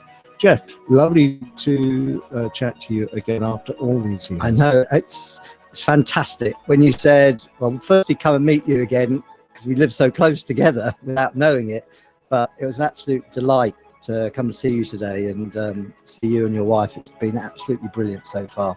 And again, it's my pleasure to pass on some of my tips to your listeners. I hope we can get some out of you.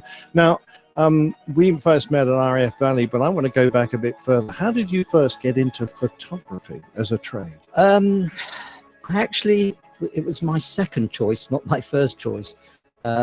So I wanted to be, believe it or not, because I lived in Sunbury-on-Thames, which is near Heathrow Airport. I thought leaving school I'd become an engineer, and having Heathrow around the corner, I thought I would probably end up trying to get an apprenticeship with BA or BAC at the time. I did go for interviews. Unfortunately, I failed. And I then applied. I discovered that Hawker Siddeley Aviation were only about 5 miles away in Kingston upon Thames, Ham. So I applied, went for an interview, and I got the job. But I actually, on my interview form, on my application form, I actually said I would like to either be a graphic designer, because I enjoyed drawing and drawing plans and bits and pieces. And I also ticked photography. I always enjoyed photography. Wasn't necessarily very good at it, but I enjoyed the art of taking pictures. And I couldn't believe it, but they offered me a 4-year apprenticeship as a trainee photographer. And that's how it all started in 1975. They trained you to become a photographer? A professional industrial photographer. Brilliant. But what kind of pictures were you taking back in those days? Right. Where I worked, it's essentially where the Hawker Siddeley Hawk and the Hunters and the Harriers were built. That's where all the initial aeroplanes were assembled before going to Hunsfold in Surrey to then have their test flights and then go to the customers. So essentially, it was anything to do with the people or the parts to do with the aeroplane. And I mean, any single part of the aeroplane. I would say the average stuff, there was a lot of people stuff. A lot of our marketing people used to go abroad, so a lot of passport type pictures, visa pictures. But the main thing was anything to do with the aeroplane, its manufacture. So we'd spend a lot of time, the designers and some of the guys on the shop floor would say, we've got a problem with this pipe run or electricity cable or hydraulics. Can we have some pictures? Because even though we've got technical drawings, they don't show us actually what the actual build is like. So we used to spend hours photographing aircraft parts or made up components of the aeroplane. You get a lot of darkroom experience in those days? Yes. I'm assuming it was all wet film? It was all wet film. And when I started, we used, I was using Hasselblad cameras. So it was all 2¼ square. So when you were trying to get into undercarriage bays on small aeroplanes, and then you've got a huge camera plus a flash gun, actually, and then you've got to get yourself in, It was a fun, and you'd always end up bruised and scratches, but that was always part and parcel.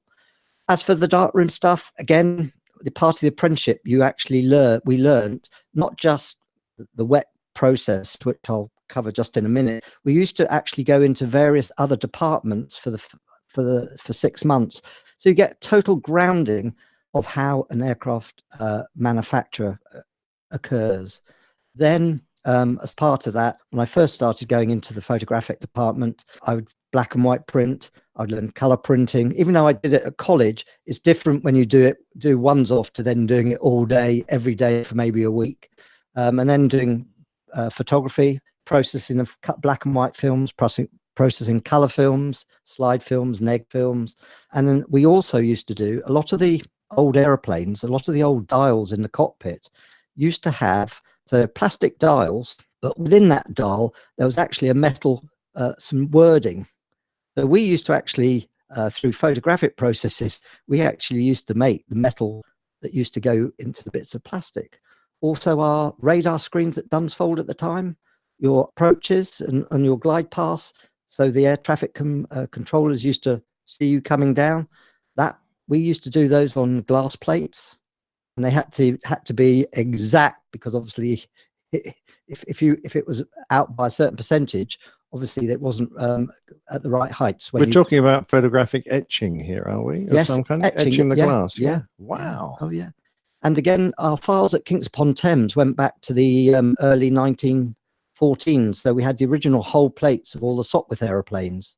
Oh, good Lord. What a fantastic historic place to be in. It must have been fabulous. Yeah, it was. It was sad when it all disappeared. The stuff is all accessible. It's a shame it's not all in one place. Well, you're right, but at least it's been preserved and Yes. not put in a skip somewhere. Exactly. Now, you landed a great job, but it presumably progressed because you ended up, when we met, working for British Aerospace. So I'm guessing your company was swallowed by the big monster? It was. Essentially, I started at the bottom. I did a 4-year apprenticeship, but 5-year college course. And then I got my break, really, was 1980. I was actually on a Hawk American tour. The company were trying to sell the Hawk into America for their new training aeroplane.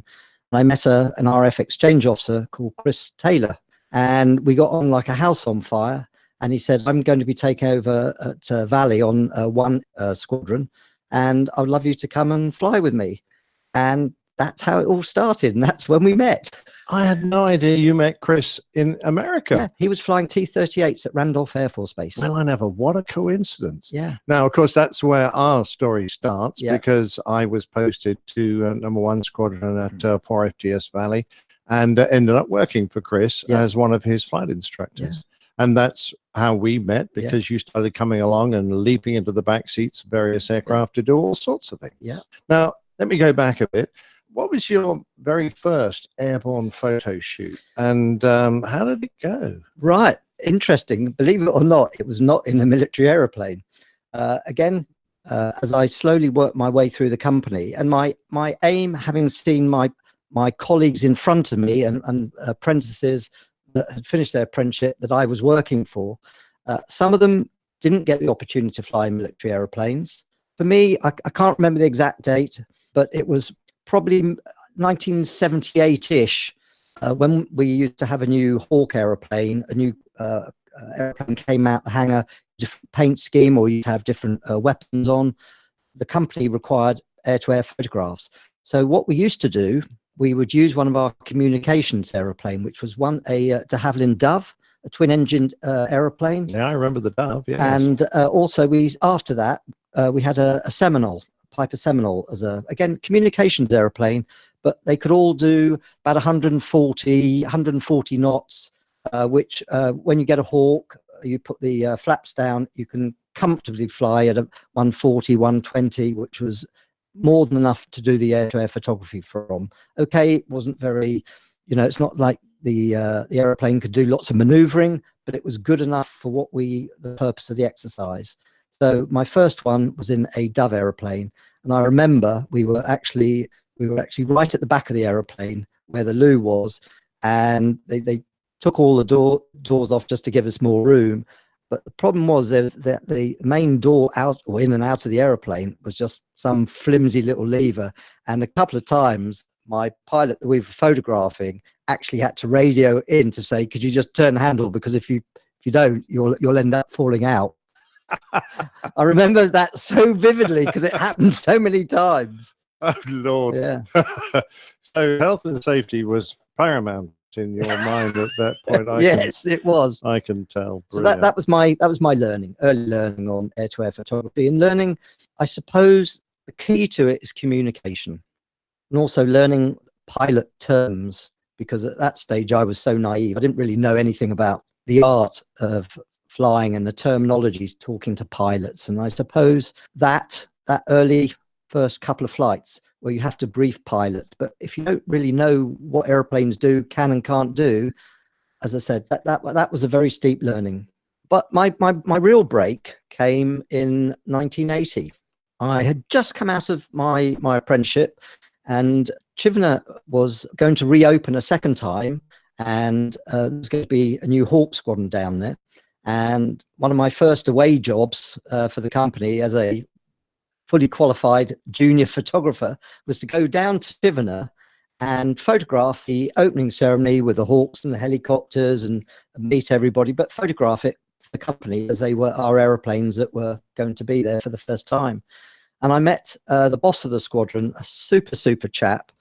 He actually said to me, "We would like some air-to-air pictures of our Hawks.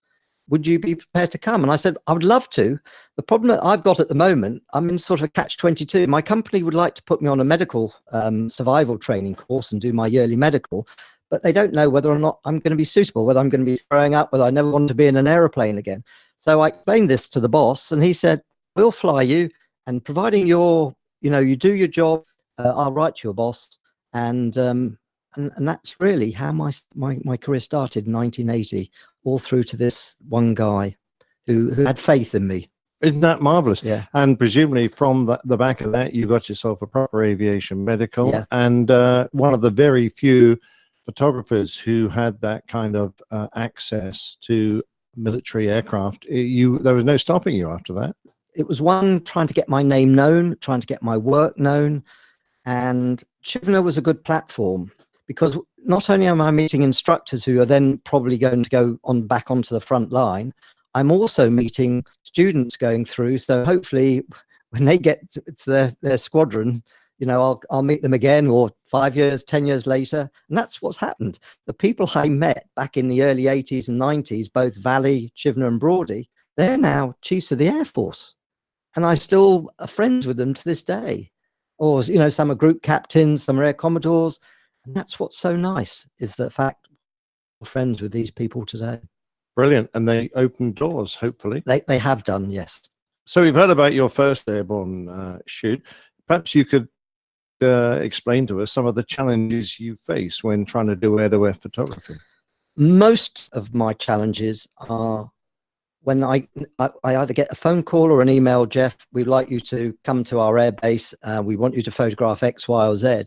It's that initial phone call to find out exactly what they want photographing.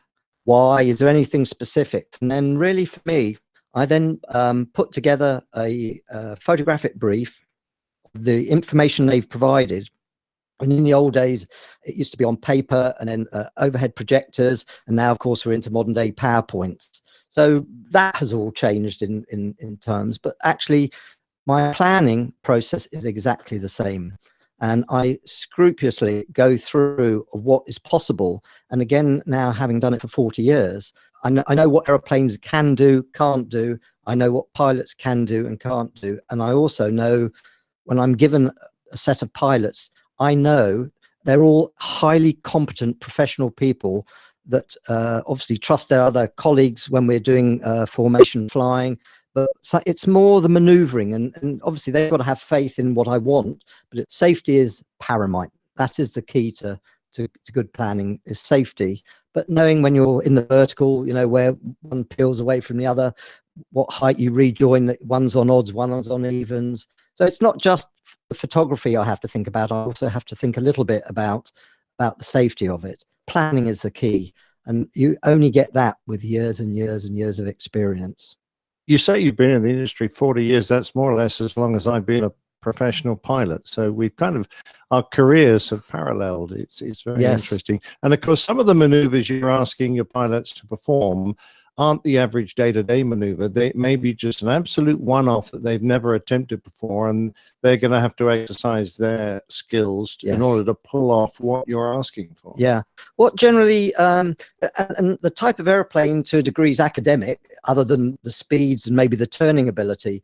Most air-to-air sorties we do within that I've done within the Royal Air Force. And again, you know, I'm very lucky. I've flown the Red Arrows and other aerobatic display teams. They all say at the end of an hour, you know, hour 20 sortie, they're absolutely shattered, because it's concentration, and we're not necessarily flying closer than you normally do when you do formation flying, but it's some of the maneuvering that goes with it and the thought processes, and it's thinking when either we're turning over an aeroplane or the other airplane's coming towards us. You know, we've always got to think, you know, avoid collisions. And again, I wouldn't put us into that position in the first place, but you still have to go through this process. And even when we do the briefing, you know, and the pilots explain the fuels, what aeroplanes and whatever, safety comes into that before we even get into the photography side of things. So it's, you know, it is key. Absolutely. The physical aspects, though, of managing a camera, particularly in a fighter where the cockpits are small, where you're pulling G, how much of a problem is that? I would say in my early days, because again, my naivety, pulling G and then playing at 45 degrees or 90 degrees, it was just, you know, it's like, how the hell am I going to actually get some of this photography? And then I learned that actually the chase aeroplane is the key. There's no point. My early days, people used to fly me and they used to buzz over the other airplane, pulling stacks of G. Then I realized fairly early on that actually as a camera platform, we need to be, yes, we might need to maneuver, but we need to do things on a steady basis. In other words, we get the other airplane to do the hard work. So keeping the G down is essential.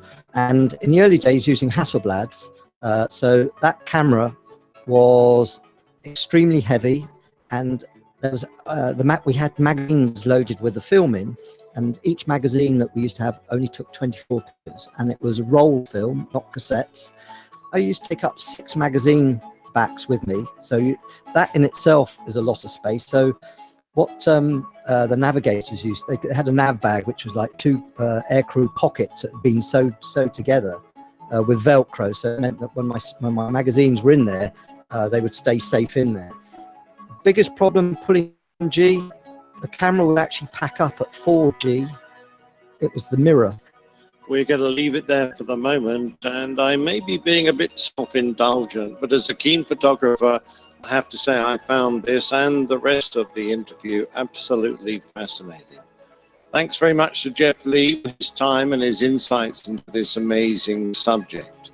There will be more to come, and if you want to see what Jeff is up to and take a look at some of his images, please visit his website at planefocus.com. Truly fascinating stuff, especially that little teaser that you put there at the end, Nick. Thank you, Jeff. He's such the a mirror. tease. Yeah. Yeah, absolutely. I was just trying to imagine what it was like with a Hasselblad, which is a big medium format camera. You know, it's a large piece of kit, and it isn't the easiest camera to use if you're a wedding photographer. Yet he is in full Air Force kit in a very unfamiliar environment, trying to manhandle this camera with wet film and all the problems that goes along with it. And yet some of the images he produced were just fantastic. So I've a lot of admiration for Jeff, and it was lovely to catch up with him again after all these years. Yeah, very neat. Very cool. Can't wait to hear the next part of the interview with Jeff Lee. Yeah, coming next week. Okay. Excellent. Well, shall we move on? Try to get some more feedback knocked out? Please do. Sure. All right. 8.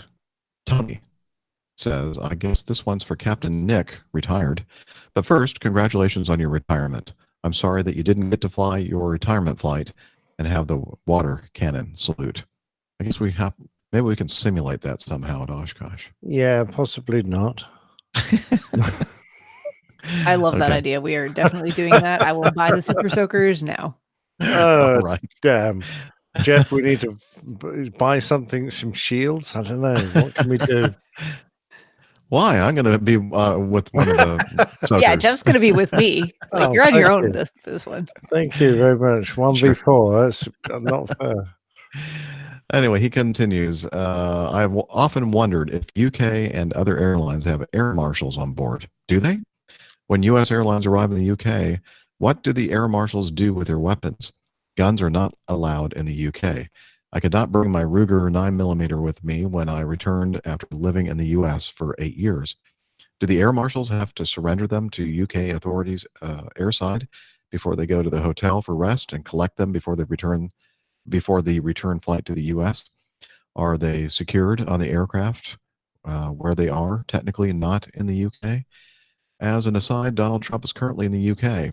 Is his entourage allowed to be armed on UK soil? Is the British monarch prime minister allowed to have armed British security details when they visit the US? As ex-military, I thought you may have an insight on this. Keep doing what you're doing, and thanks for your work. BS. No, not that BS.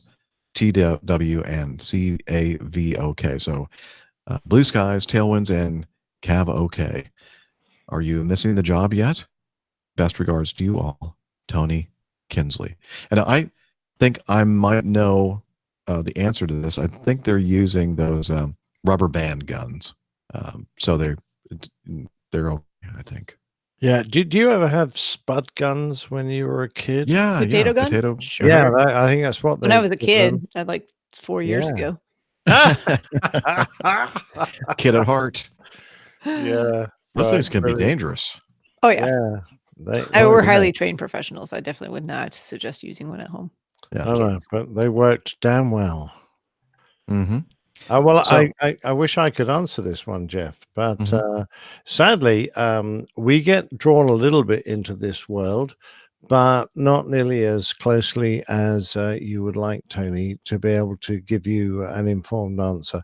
To find out what air marshals do with their weapons, and I was expecting her. That's what she said then. Oh, sure.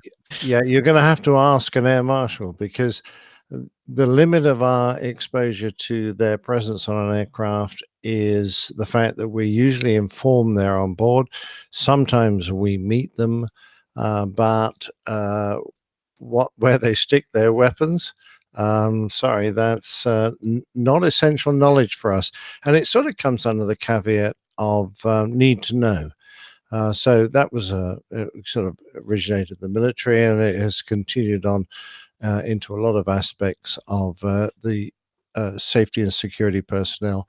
So if you don't need to know something, you're not going to be told. I don't need to know whether an air marshal is going to carry his weapon in the United Kingdom and whether the monarch security services are allowed to carry weapons in the United States.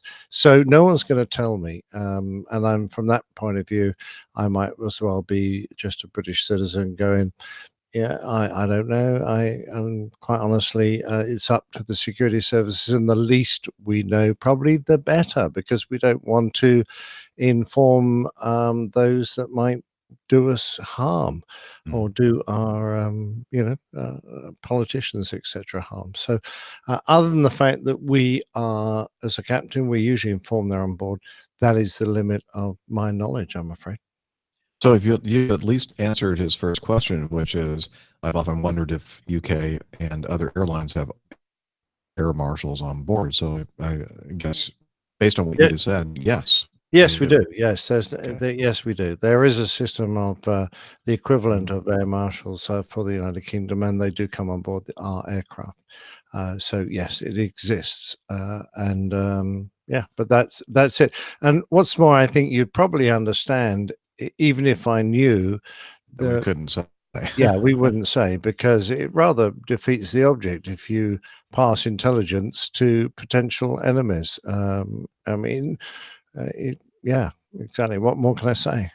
Well, Tony probably thinks that maybe we only have 12 listeners and it wouldn't be really a security breach. We have more than that. We have at least 2 dozen. Yeah, so that's exactly. definitely a big leak. Yeah, and one of those is very dodgy. Just one. You to figure out which one that is. Yeah, we haven't worked it out yet. So I'm sorry I can't help more, but I do thank you very much indeed for your congratulations on my retirement. And yes, it was a shame not to get a retirement flight, but it's not going to break my heart. Well, I mean, you did get one. It's just that you didn't know it was your retirement. Yeah, actually, it was a great flight because we all met in Miami and we had a lovely couple of days together, wasn't it? It was absolutely brilliant. We just didn't know it was going to be. Yeah, we just didn't know it was going to be my last flight. Yes, I'm glad that we were there to share that with you. It was super. Okay. Moving on, we have a little bit of audio feedback from Tom. Oh, wait a minute. Tom is not talking to us because I have muted. Here we go.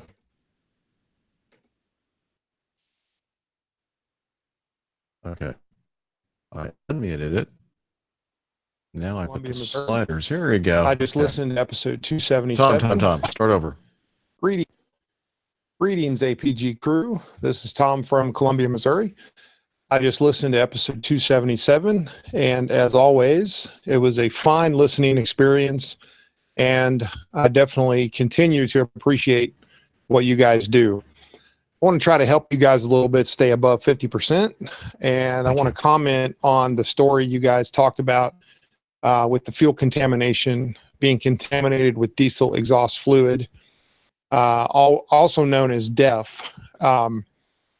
DEF is not a fuel additive, and the reason I know this is I actually worked for a very large truck stop chain for many years and ran truck stops for them up and down the East Coast.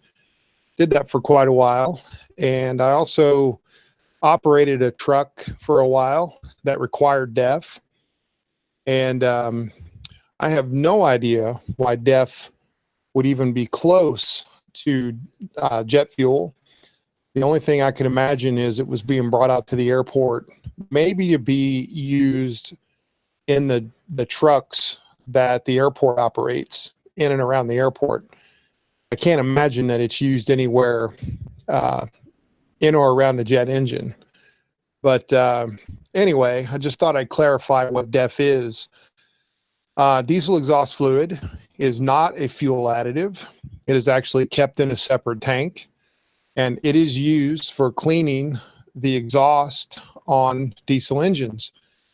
As the exhaust comes out of the diesel engine and goes through the exhaust system, in line in the exhaust system is sort of a small filter / incinerator. And as the exhaust goes into that filter incinerator area, this diesel exhaust fluid actually lights it up and burns off the pollution. And so the exhaust comes out much cleaner. So today, and speaking of, big trucks, like 18-wheeler type trucks, you've got the exhaust stacks that come out from the top of the truck. You will just really not see those trucks blowing black smoke anymore like we used to see on a fairly regular basis. And that's because of DEF. DEF takes care of that. Now, if you do see that, either one, there's something wrong with the engine, or two, the diesel exhaust fluid system has been removed, which there are people that do that. That is an illegal thing to do, but there are people that do that. So, but rarely will you ever see that anymore. So, also, DEF is used in most, if not all, diesel engine cars. Now, we don't have a lot of cars in the U.S. that are powered by diesel engines, but there are a few. The one I'll make an example of is the Volkswagen Passat. Now, I do know that the Passat diesel version has a DEF tank. Now that tank, most of the Volkswagen owners probably don't even know they have a DEF tank. And the reason for that is the tank is large enough to hold enough fluid that it only has to be serviced when the car comes into the shop for its 15,000 mile service. So when that happens, the mechanic will just fill that up, and the owner will probably not even know about it. Now, if it ever does get low, if they don't bring it in for the service, they'll get a light on their dash that will tell them that their DEF tank is that it needs to be serviced. Now, for larger trucks, there's actually a gauge, just like a fuel gauge, that tells you where your DEF tank is. So the truck that I operated for a while that had DEF, we had a tank that I believe was about 10 gallons, and that was comparable to the 50-gallon fuel tank that we had. So we would fill that DEF tank up about every other fill up.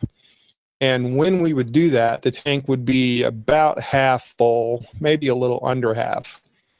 So it doesn't use a whole lot of DEF. And if I remember correctly, DEF is about $10 a gallon if you buy it in the small containers. What we did for a while is we would buy the 55-gallon drum, which I think ran about $275 or so, and that would last quite a long time. So DEF is not to be confused with diesel additive that keeps your fuel from gelling. Now, one thing I will say about DEF is it is about 60% water. So putting that mixing DEF with any kind of fuel would be detrimental to any engine, whether it be diesel, gas, or jet.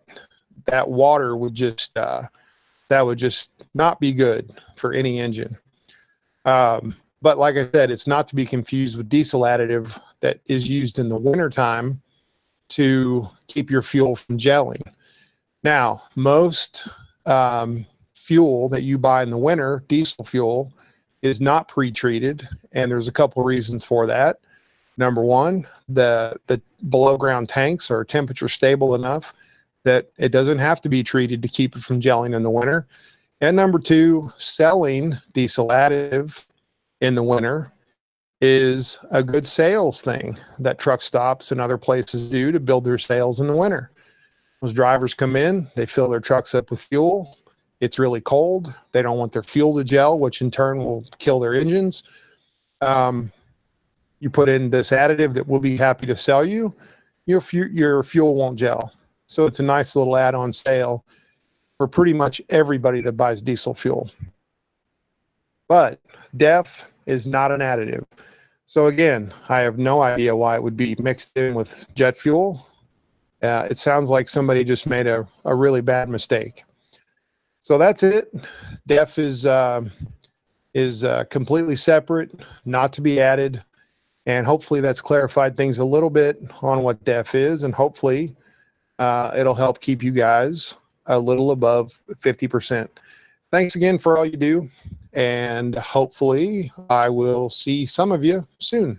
Thanks. Well, thanks, Tom. That DEF helped the situation. Rim shot. Yeah. I've gone a bit deaf after listening to that. Well, you should turn down the volume. It was lovely, Tom. Yeah, brilliant. No, it was great glad because you explained that. Yeah, I don't know anything about that particular subject. So. Next time I see an American truck belching black smoke, I'll say, "Hey, where's your DEF?" Yeah, I mean, but and you'll get a blank stare and return. Huh? Are we maybe confusing Prist with DEF? Prist, I don't think so. Prist is the additive that's added to Jet A to prevent it from freezing, and that's incorporated. Yeah, but he's saying the reason why there may have been DEF around that area was because of diesel engines and what the purpose of it is. Gotcha. I don't think it was a confusion between Prist and DEF. Okay. I don't know. I don't know either. That's my take from it. All right. Well, Tom Seagrave's always good to hear from Tom, and thanks for clarifying that a little bit for us. Let's see. Item 11. We're going to skip around a little bit. We're getting close to the end of the show. We may end up stopping short or shy of 3 hours today because it's kind of getting late, and we've had a lot of technical snafus during this recording. And Ray, well, first of all, let me set this up. I have a new big screen TV that I put behind me when I'm recording in my home studio, and I found a whole bunch of photographs to display behind me while doing the show. And one of the things that I had there was kind of a front to back view of an airplane nacelle, engine nacelle. And I thought it looked pretty cool. It's all shiny, chromy, interesting looking. Shiny.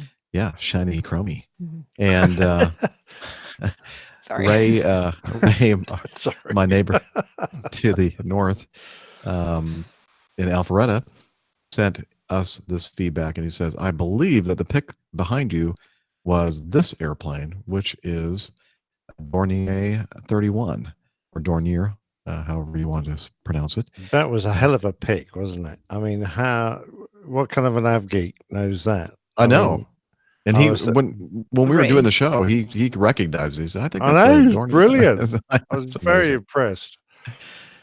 And he included a picture that he has taken of the airplane on a static display. And he says that it didn't make it, as far as he knows, it didn't make it into production. While all the cool jazzy stuff like vertical takeoff and landing VTOL worked, the overall efficiency of the aircraft was somewhat hamstrung by the cool jazzy stuff like VTOL, VTOL. The engine pods were a big drag, and the project was canceled. This doomed Acme's planned Alpharetta to Atlanta, Roswell to Atlanta operations, as well as other more profitable plans for New York and San Francisco. I think there's a tongue firmly planted in his cheek. Cancellations of projects like this are a big problem caused by allowing bean counters to control. Let the techs loose, and we'd have a bunch of fun airplanes flying around.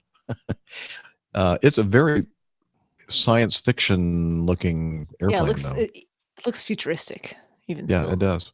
Like something you'd see in like a space movie. But like, It almost Yeah. looks From like the an 80s. underwater vehicle. Yeah. Yeah, good point. I love the engines look like the fuselage of a Harrier, really, with those two turnable vector thrust nozzles. Mhm. But I don't know what the bloody great pods on the wingtips are. Fuel tanks. fuel? Well, I'm kind of wondering why you don't look like. I mean, they look like they've got ducts on the I outside. think they but- do. There's ducted fans in those things too. I think. Yeah, I mean, I'm Trying going. to zoom What in the to see if hell I are can tell those it. things? Yeah, Oh, now I see that. Yeah. Yeah. Yeah, I don't know.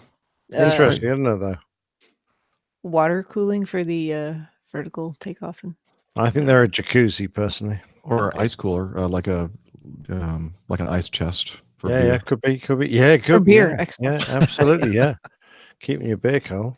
Oh, we need one of those Oshkosh things. We do. We need a whole darn Dornier 31.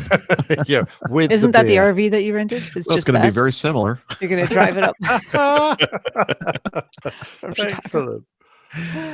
Thanks, Ray, for giving us this photo. We'll put this in the show notes so y'all can look at this thing. It's pretty amazing. Okay, so what did we decide we were going to do next? then? I'm 16. confused. 16. Okay, thank you. We had a discussion going on in the behind the scenes of which ones to do. Okay, so shall I read what he put here first, or Yeah, do go for the it. actual audio? Okay. Hello, APG crew. Craig in Montana. Happy to report my wife and I will be at Oshkosh for the final weekend of AirVenture. I just signed up for the Runway 5K, Woohoo. and I'm hoping Dr. Steph will be running too. Oh, yeah, for sure. I am.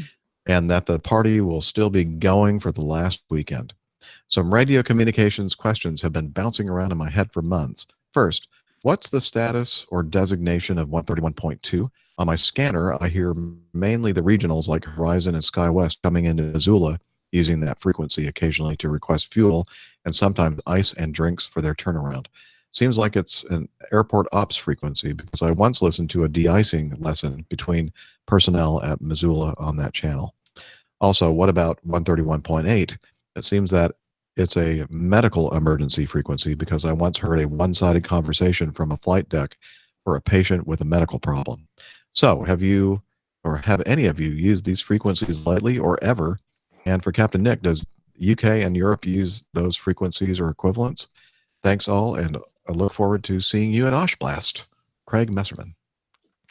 And then I'm not sure I've listened to this audio. Are we supposed to play that now?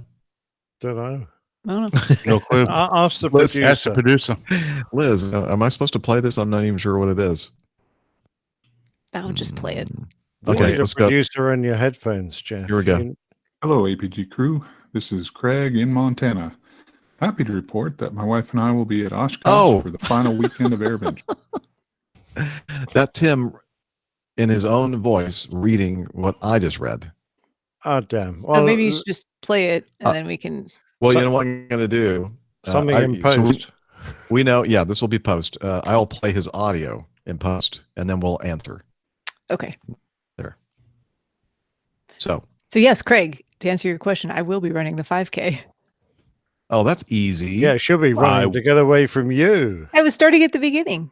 I will be doing 16 ounce curls, Craig.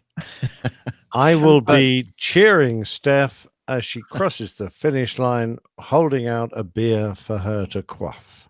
And she's going to be representing APG, and she's going to be in first place. So we'll all be there cheering her. Well, I don't know about first place. There might be some fast people. Oh no, I there, don't know. No. I'm gonna beat you, Steph. I'm gonna run. All right. In reverse, backwards, uphill. I'll take that through challenge. snow, 2 feet of snow. I think Craig's gonna be faster than me. He sounds fast. Yeah. Well. Well, he doesn't talk fast, so. Yeah. Well, he's from Montana. Oh, okay. What does that mean? Okay. Sorry, Craig. Apparently, Steph has something against people from Montana. No, I didn't mean it that way at all. Just, I know, just kidding. I did. There's no rush. So, Steph. Yes. Partially disappointed because you answered the 5K, which was an obvious answer. Oh, I'm sorry. Okay. So Shall I redeem myself? Yeah. Can you say anything about any of these other questions he has? So those are just frequencies. Okay, that are not, good. I don't know that I can. I can. Okay. Go ahead, Nick. I did the good APG bloke bit and said 131.8 used to be the Edaware common frequency across the Atlantic and in many other parts of the world. But it has been superseded by 123.45. So 1318 might have been used in the old days, and it might have been used by some old hands, but much more likely it was used because it is in the allocated frequencies for ARINC. ARINC. Oh God, what does it stand for? Yeah, what does that stand for? Yeah, we just know it as ARINC. Air Radio Incorporated or something. It's a commercially provided system of communications to aid airliners when they're talking, particularly at long range. So they put out repeaters and long range receivers and transmitters so that we can communicate easily with our companies. And they work in the frequency bands 128.825 up to 132, which includes the frequency one of the frequencies you mentioned of 131.2. So because it's a long range transmitter relay frequency, you'll definitely get, well, almost certainly only get one end of the frequency, one end of the conversation, I'm sorry, because you'll either hear the aircraft or the ground agency, but probably not both. Now, the other bit was 1318. I think I've covered that. 1318 is probably also in the ARINC range now. Yes, it is. 136.5 to 1318 is actually in the first frequency range I mentioned. So yeah, that's what I'm going to say. It's aircraft using ARINC to communicate back to the headquarters to discuss a medical problem on the aircraft, and that you just happen to be picking up half the conversation. Aeronautical Radio Incorporated, well, established in 1929 as a major provider of transport communications. That's what Aeronautical Radio or AirInc is. It's like I was saying, they're frequencies. Yeah, you're right. Yeah. Very good. Used for So, communication. so he asks, have we used these frequencies lately or ever? Well, I'm sure you guys do occasionally, and I've done on occasionally. Does UK and Europe use these frequencies? Well, I think ARINC is a US-based company, so we would have some alternative in in Europe. But quite honestly, nowadays, ACARS and satellite phones tend to be the preference rather than using these frequencies, particularly if you're discussing something sensitive like a medical problem or an emergency. We don't want to, get the news all hyped up, that How sort about of thing. how Well, about this? in ACARS is an AirLink service. well, it is, Mhm. but that's a completely different animal. But what I Right. can say is that we have a map of the world, of course, but what Jeff and I primarily use is a AirInc or actually Atlanta Radio map of the U.S. And there are certain frequencies in certain parts of the country which there are, that we can use to communicate back and forth with the company regarding such things as medical emergencies or any questions that we have to dispatch. So we can be patched through on different frequencies. So I don't have the map in front of me, but one of these frequencies very well may be one of the frequencies that we use based on the regional directory. Yeah. Could be. Steph, when it comes to ACARS, we don't really choose how it goes out of the aircraft. It will either go on VHF, HF, or satellite, or Mhm. certainly my aircraft.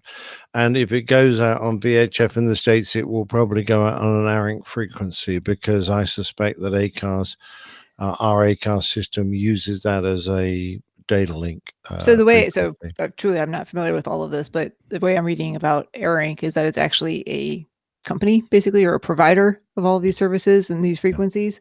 Yeah. So ACARS is actually one of those provided services under this Yeah. It's company. a bit like I don't know, one of your telephone providers. Right. But Yeah. I do not believe that ACARS is a voice. Obviously not a voice, but it's more of a data. Correct. I'm not saying something it like is I'm not saying it's a you hear on a voice, fax but it's machine or something it's similar. just under the umbrella of this provider. Yeah, Right. sure Yeah. is. I think some of the ARINC frequencies are allocated to data. Mhm. I was thinking, is 31.2 a common Unicom frequency No, or it's not? not. No, Okay. not for you. Gotcha. Not But even that's what close. I was thinking when I first read it. It sounds like, Mhm. 122.8, Unicom? 123.0.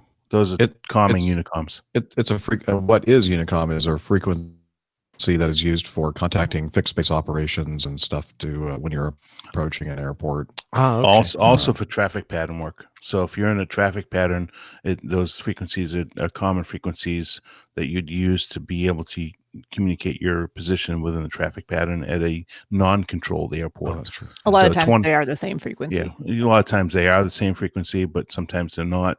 And you'd actually have to reference either your sectional chart or your AFD to have the proper frequencies for the airport. But common ones are 121.8, 123.0, 122.7, 122.8, 122.9, all of those. 123.0. Yeah, Those are all common, but 131 is not a It's very not. common number that we'd ever see on a GA type of platform. Out of interest, Craig, there is actually a big resource there of people who listen to air traffic frequencies, air-to-air frequencies, all those frequencies that we use, and they publish frequencies for those who like to use radios, scanners, to monitor air traffic because they're fascinated by aviation. And if you get online, you can quite easily find a whole list of these frequencies and what their uses are, what they're allocated to, what airfields use them, etc. So get online and you'll get a lot more information than us. Yeah. Accurate information. Oh yeah, we're well above the 50%. Way above. Yeah. All right. Well, interesting. Okay. Well, thanks, Craig, for sending in that feedback and stimulating that discussion. And I'm very stimulated. didn't want to say anything, but okay. I think some liquid has to do something with that. So, okay. Well, with that, I think now it's time for us to wrap up the show. We still have some great feedback in the folder, which will be moved to the next show. some regarding air stairs from Gail. Oh, and, really? More yeah, air stairs. more air stairs, and Oh, wow. some I mean, questions some about. Jen will be so pleased. Yeah, I think she will. Some migraine headache questions from Dave, who's a new listener, and Swansea Yeah. Mark Oh, I've has got a. some of those. Yeah. Okay. Well, stay tuned because next time I'll we're answer going your question about it then. Okay. And with that, if you want to learn more about the show, and I'm not sure why you would want to, but if you're just one of those institutionalized folks out there listening, head over to airlinepilotguy.com if your nurse lets you do that. Airlinepilotguy.com is a place where you can find out about the crew and the community and buy merchandise, and there's a library there. Tiffany, our librarian, manages that very well, and so many other things. Oh, Plain Tales has its own page as well. So check it out, airlinepilotguy.com. We have a couple of apps, both for the iOS and Android platforms. Information about that can be found on the website as well. And we're on the social meds. We are. You can head over to twitter.com and we are at APG Crew. We also all have our own individual Twitter handles, and those are pinned to the top of the page. Lots of good chatter going on there. People cluing others into interesting things happening in the aviation community. We're also on facebook.com/airline pilot guy. Lots more interaction going on there. Slightly different platform, obviously, and different ways to share and exchange information. And if you want to delve even deeper into that, might I recommend Slack? I think you should. APG listeners, please join us on our Slack team. Slack is a communication, coordination, and sharing platform that works on your mobile, laptop, or browser. On Slack, we share ideas and news. We suggest episode and Plain Tales topics. We plan events and meetups. To get into the Slack team, please email me at slack@airlinepilotguy.com. That's SLACK, Sierra Lima Alpha Charlie Kilo @airlinepilotguy.com, or send me a tweet with your preferred email address to @Hillel, and I'll send you an invitation. That's Hillel, spelled HI11E1, Hotel India 11 Echo 1, and see you in Slack. Thanks, Hillel. And thank you to our producer, Liz. A big round of applause again for all the work that she does behind the scenes. Thank you. And it was great seeing Thank you, her. Liz. Great seeing you last night, Liz, and enjoyed that dinner and conversation. And until next time, wishing all of you clear skies, unlimited visibility, and tailwinds. Talons, Douglas. Cheers, y'all. Bye, everybody. See everybody next time. Obfuscation. What? Obfuscation. Obfuscation. Obfuscation. Vacation. Obfuscation. I don't know. I just wanted to say that one more time. Okay. Helps if I don't In mess up post. my text to Nick. Oh, we're gonna have a lot of posts. Yeah, I think so. Oh, well. Good thing I have Poor you, WeTransfer.com. Poor you, Jeff. That's going to be awful. I can't think of anything else I'd rather do. All weekend long. Just call me to help you out, Jeff. I'll be on the lake the whole weekend. Okay, thank you. Appreciate that. Moral support. Yeah. From the lake let's on his see, phone. Start or stop the recorder. Yeah, I stop mine too. Boom. Yeah. I've got 3 hours, 24 minutes on mine. I have Yeah, 3 seems hours, like- 21 minutes, and 8 seconds. I get Seems 26. like it was a lot longer than that. Yeah.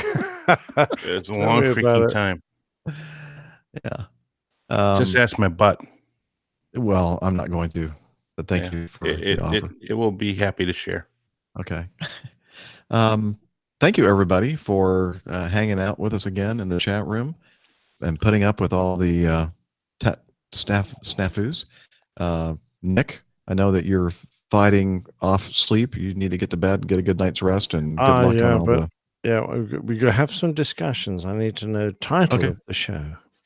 Okay. Well, do you want to ask, get some input from the chat room, or do you want to wait until... Good idea. Yeah. Now, Yeah. look, we need some suggestions. They may not be used because it depends what Right. artwork we can get. But Yeah. So any suggestions for a show title? Yeah, you've got from, 10 seconds. So get your title. Something, something cute, catchy, something that may have been said that is a little obscure and you wouldn't know unless you were actually listening to the show. And a Stuff nice like that. hook, a nice interesting hook. Yeah. So, yeah, we're getting all kinds of great ideas. Thank you. I'm just kidding. We I are? haven't seen We one. are? Yeah. I was confused. Well, Technical snafu. No. Obfuscation. It's got to be something I can illustrate with artwork. Hamish T. Higgins, Dana's 4 missing balls. No. Dana's 4 missing balls. My God. How many Let's missing start at balls 5 do you p.m. have? Let's start. Oh, that's funny, man, Micah. Yeah, that is pretty good, actually. Obfuscated title. Obfuscated. Deaf 17. I'm getting the sense that they love us very much. Yes. Yeah. Feeling. It's Do you? amazing. I'm not getting that sense at all. I'm not feeling that at all. No, I feel the opposite of whatever that is that I just said. Yeah, a lot of sarcasm I'm there. just trying to work out how the hell I would illustrate obfuscated title. The S comes after the F. Obfusc. How about Nick's intoxication? Obfuscated. Hello, what the hell happened? Oh, Don't deaf your Jedi. I'm just hearing my own voice coming over the audio, and it's because I've accidentally started. Turn on the video. I've turned on my audio recording. You need to turn off your echo button.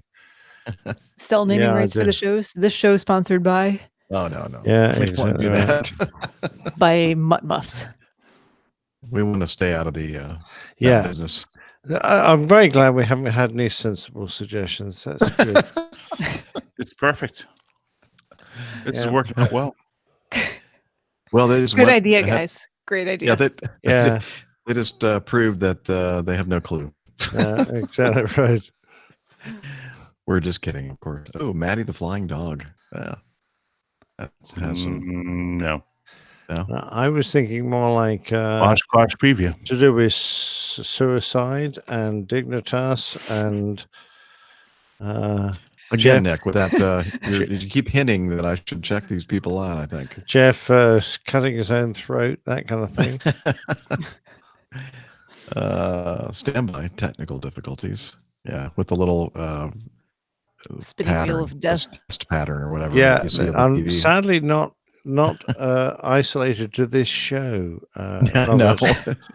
Yeah, it doesn't help people pick out that one particular show. No. I don't know. What did we talk about today? Meh. Well, I gotta go. Sadly, not going to happen. Yeah, I don't know. I'm terrible with names. You know, terrible. Well, I'm just we'll terrible. Something. Period. Well, no, you're not. Terribly good looking. Terribly good looking. Fubar. Not. Well, I like Fubar. Fubar. Snafu is good too. Yeah, it's always a good one.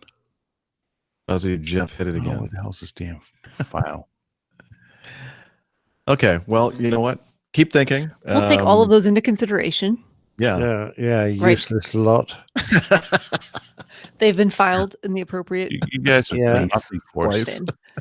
In the Air Force, we used to call it file number 13, which was basically the rubbish bin by the side of your desk. It's the circular bin. That's It's the circular file. I'm sorry. It goes in the circular file. Yeah. Yeah, that's very good. I like that. That's very subtle, Steph. It's not, but oh yeah, I put it in the circular file. We have the worst fans. That's not yes, true. Yes, we do. Yes, we do. We do have the worst fans. Oh God! What But at least we have fans. That's well, I mean, they are incarcerated as far as we know, so or institutionalized. Is that what? Institutionalized? Both. Yeah, I was going to say, yeah. We're lucky if they're incarcerated. Most of them are institutionalized. You mentioned something about incarceration earlier.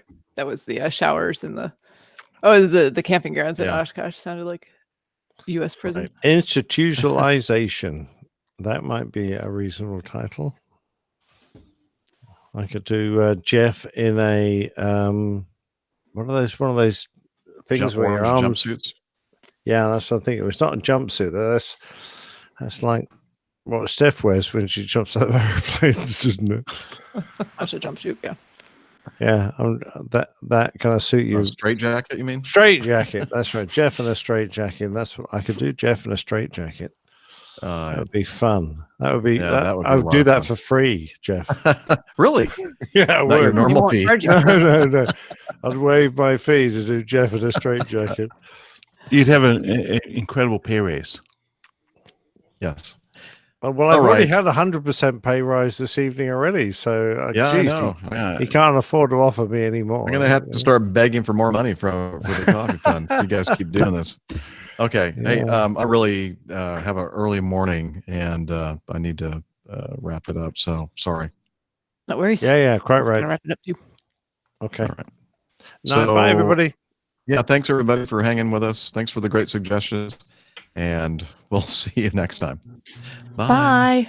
Bye. Adios.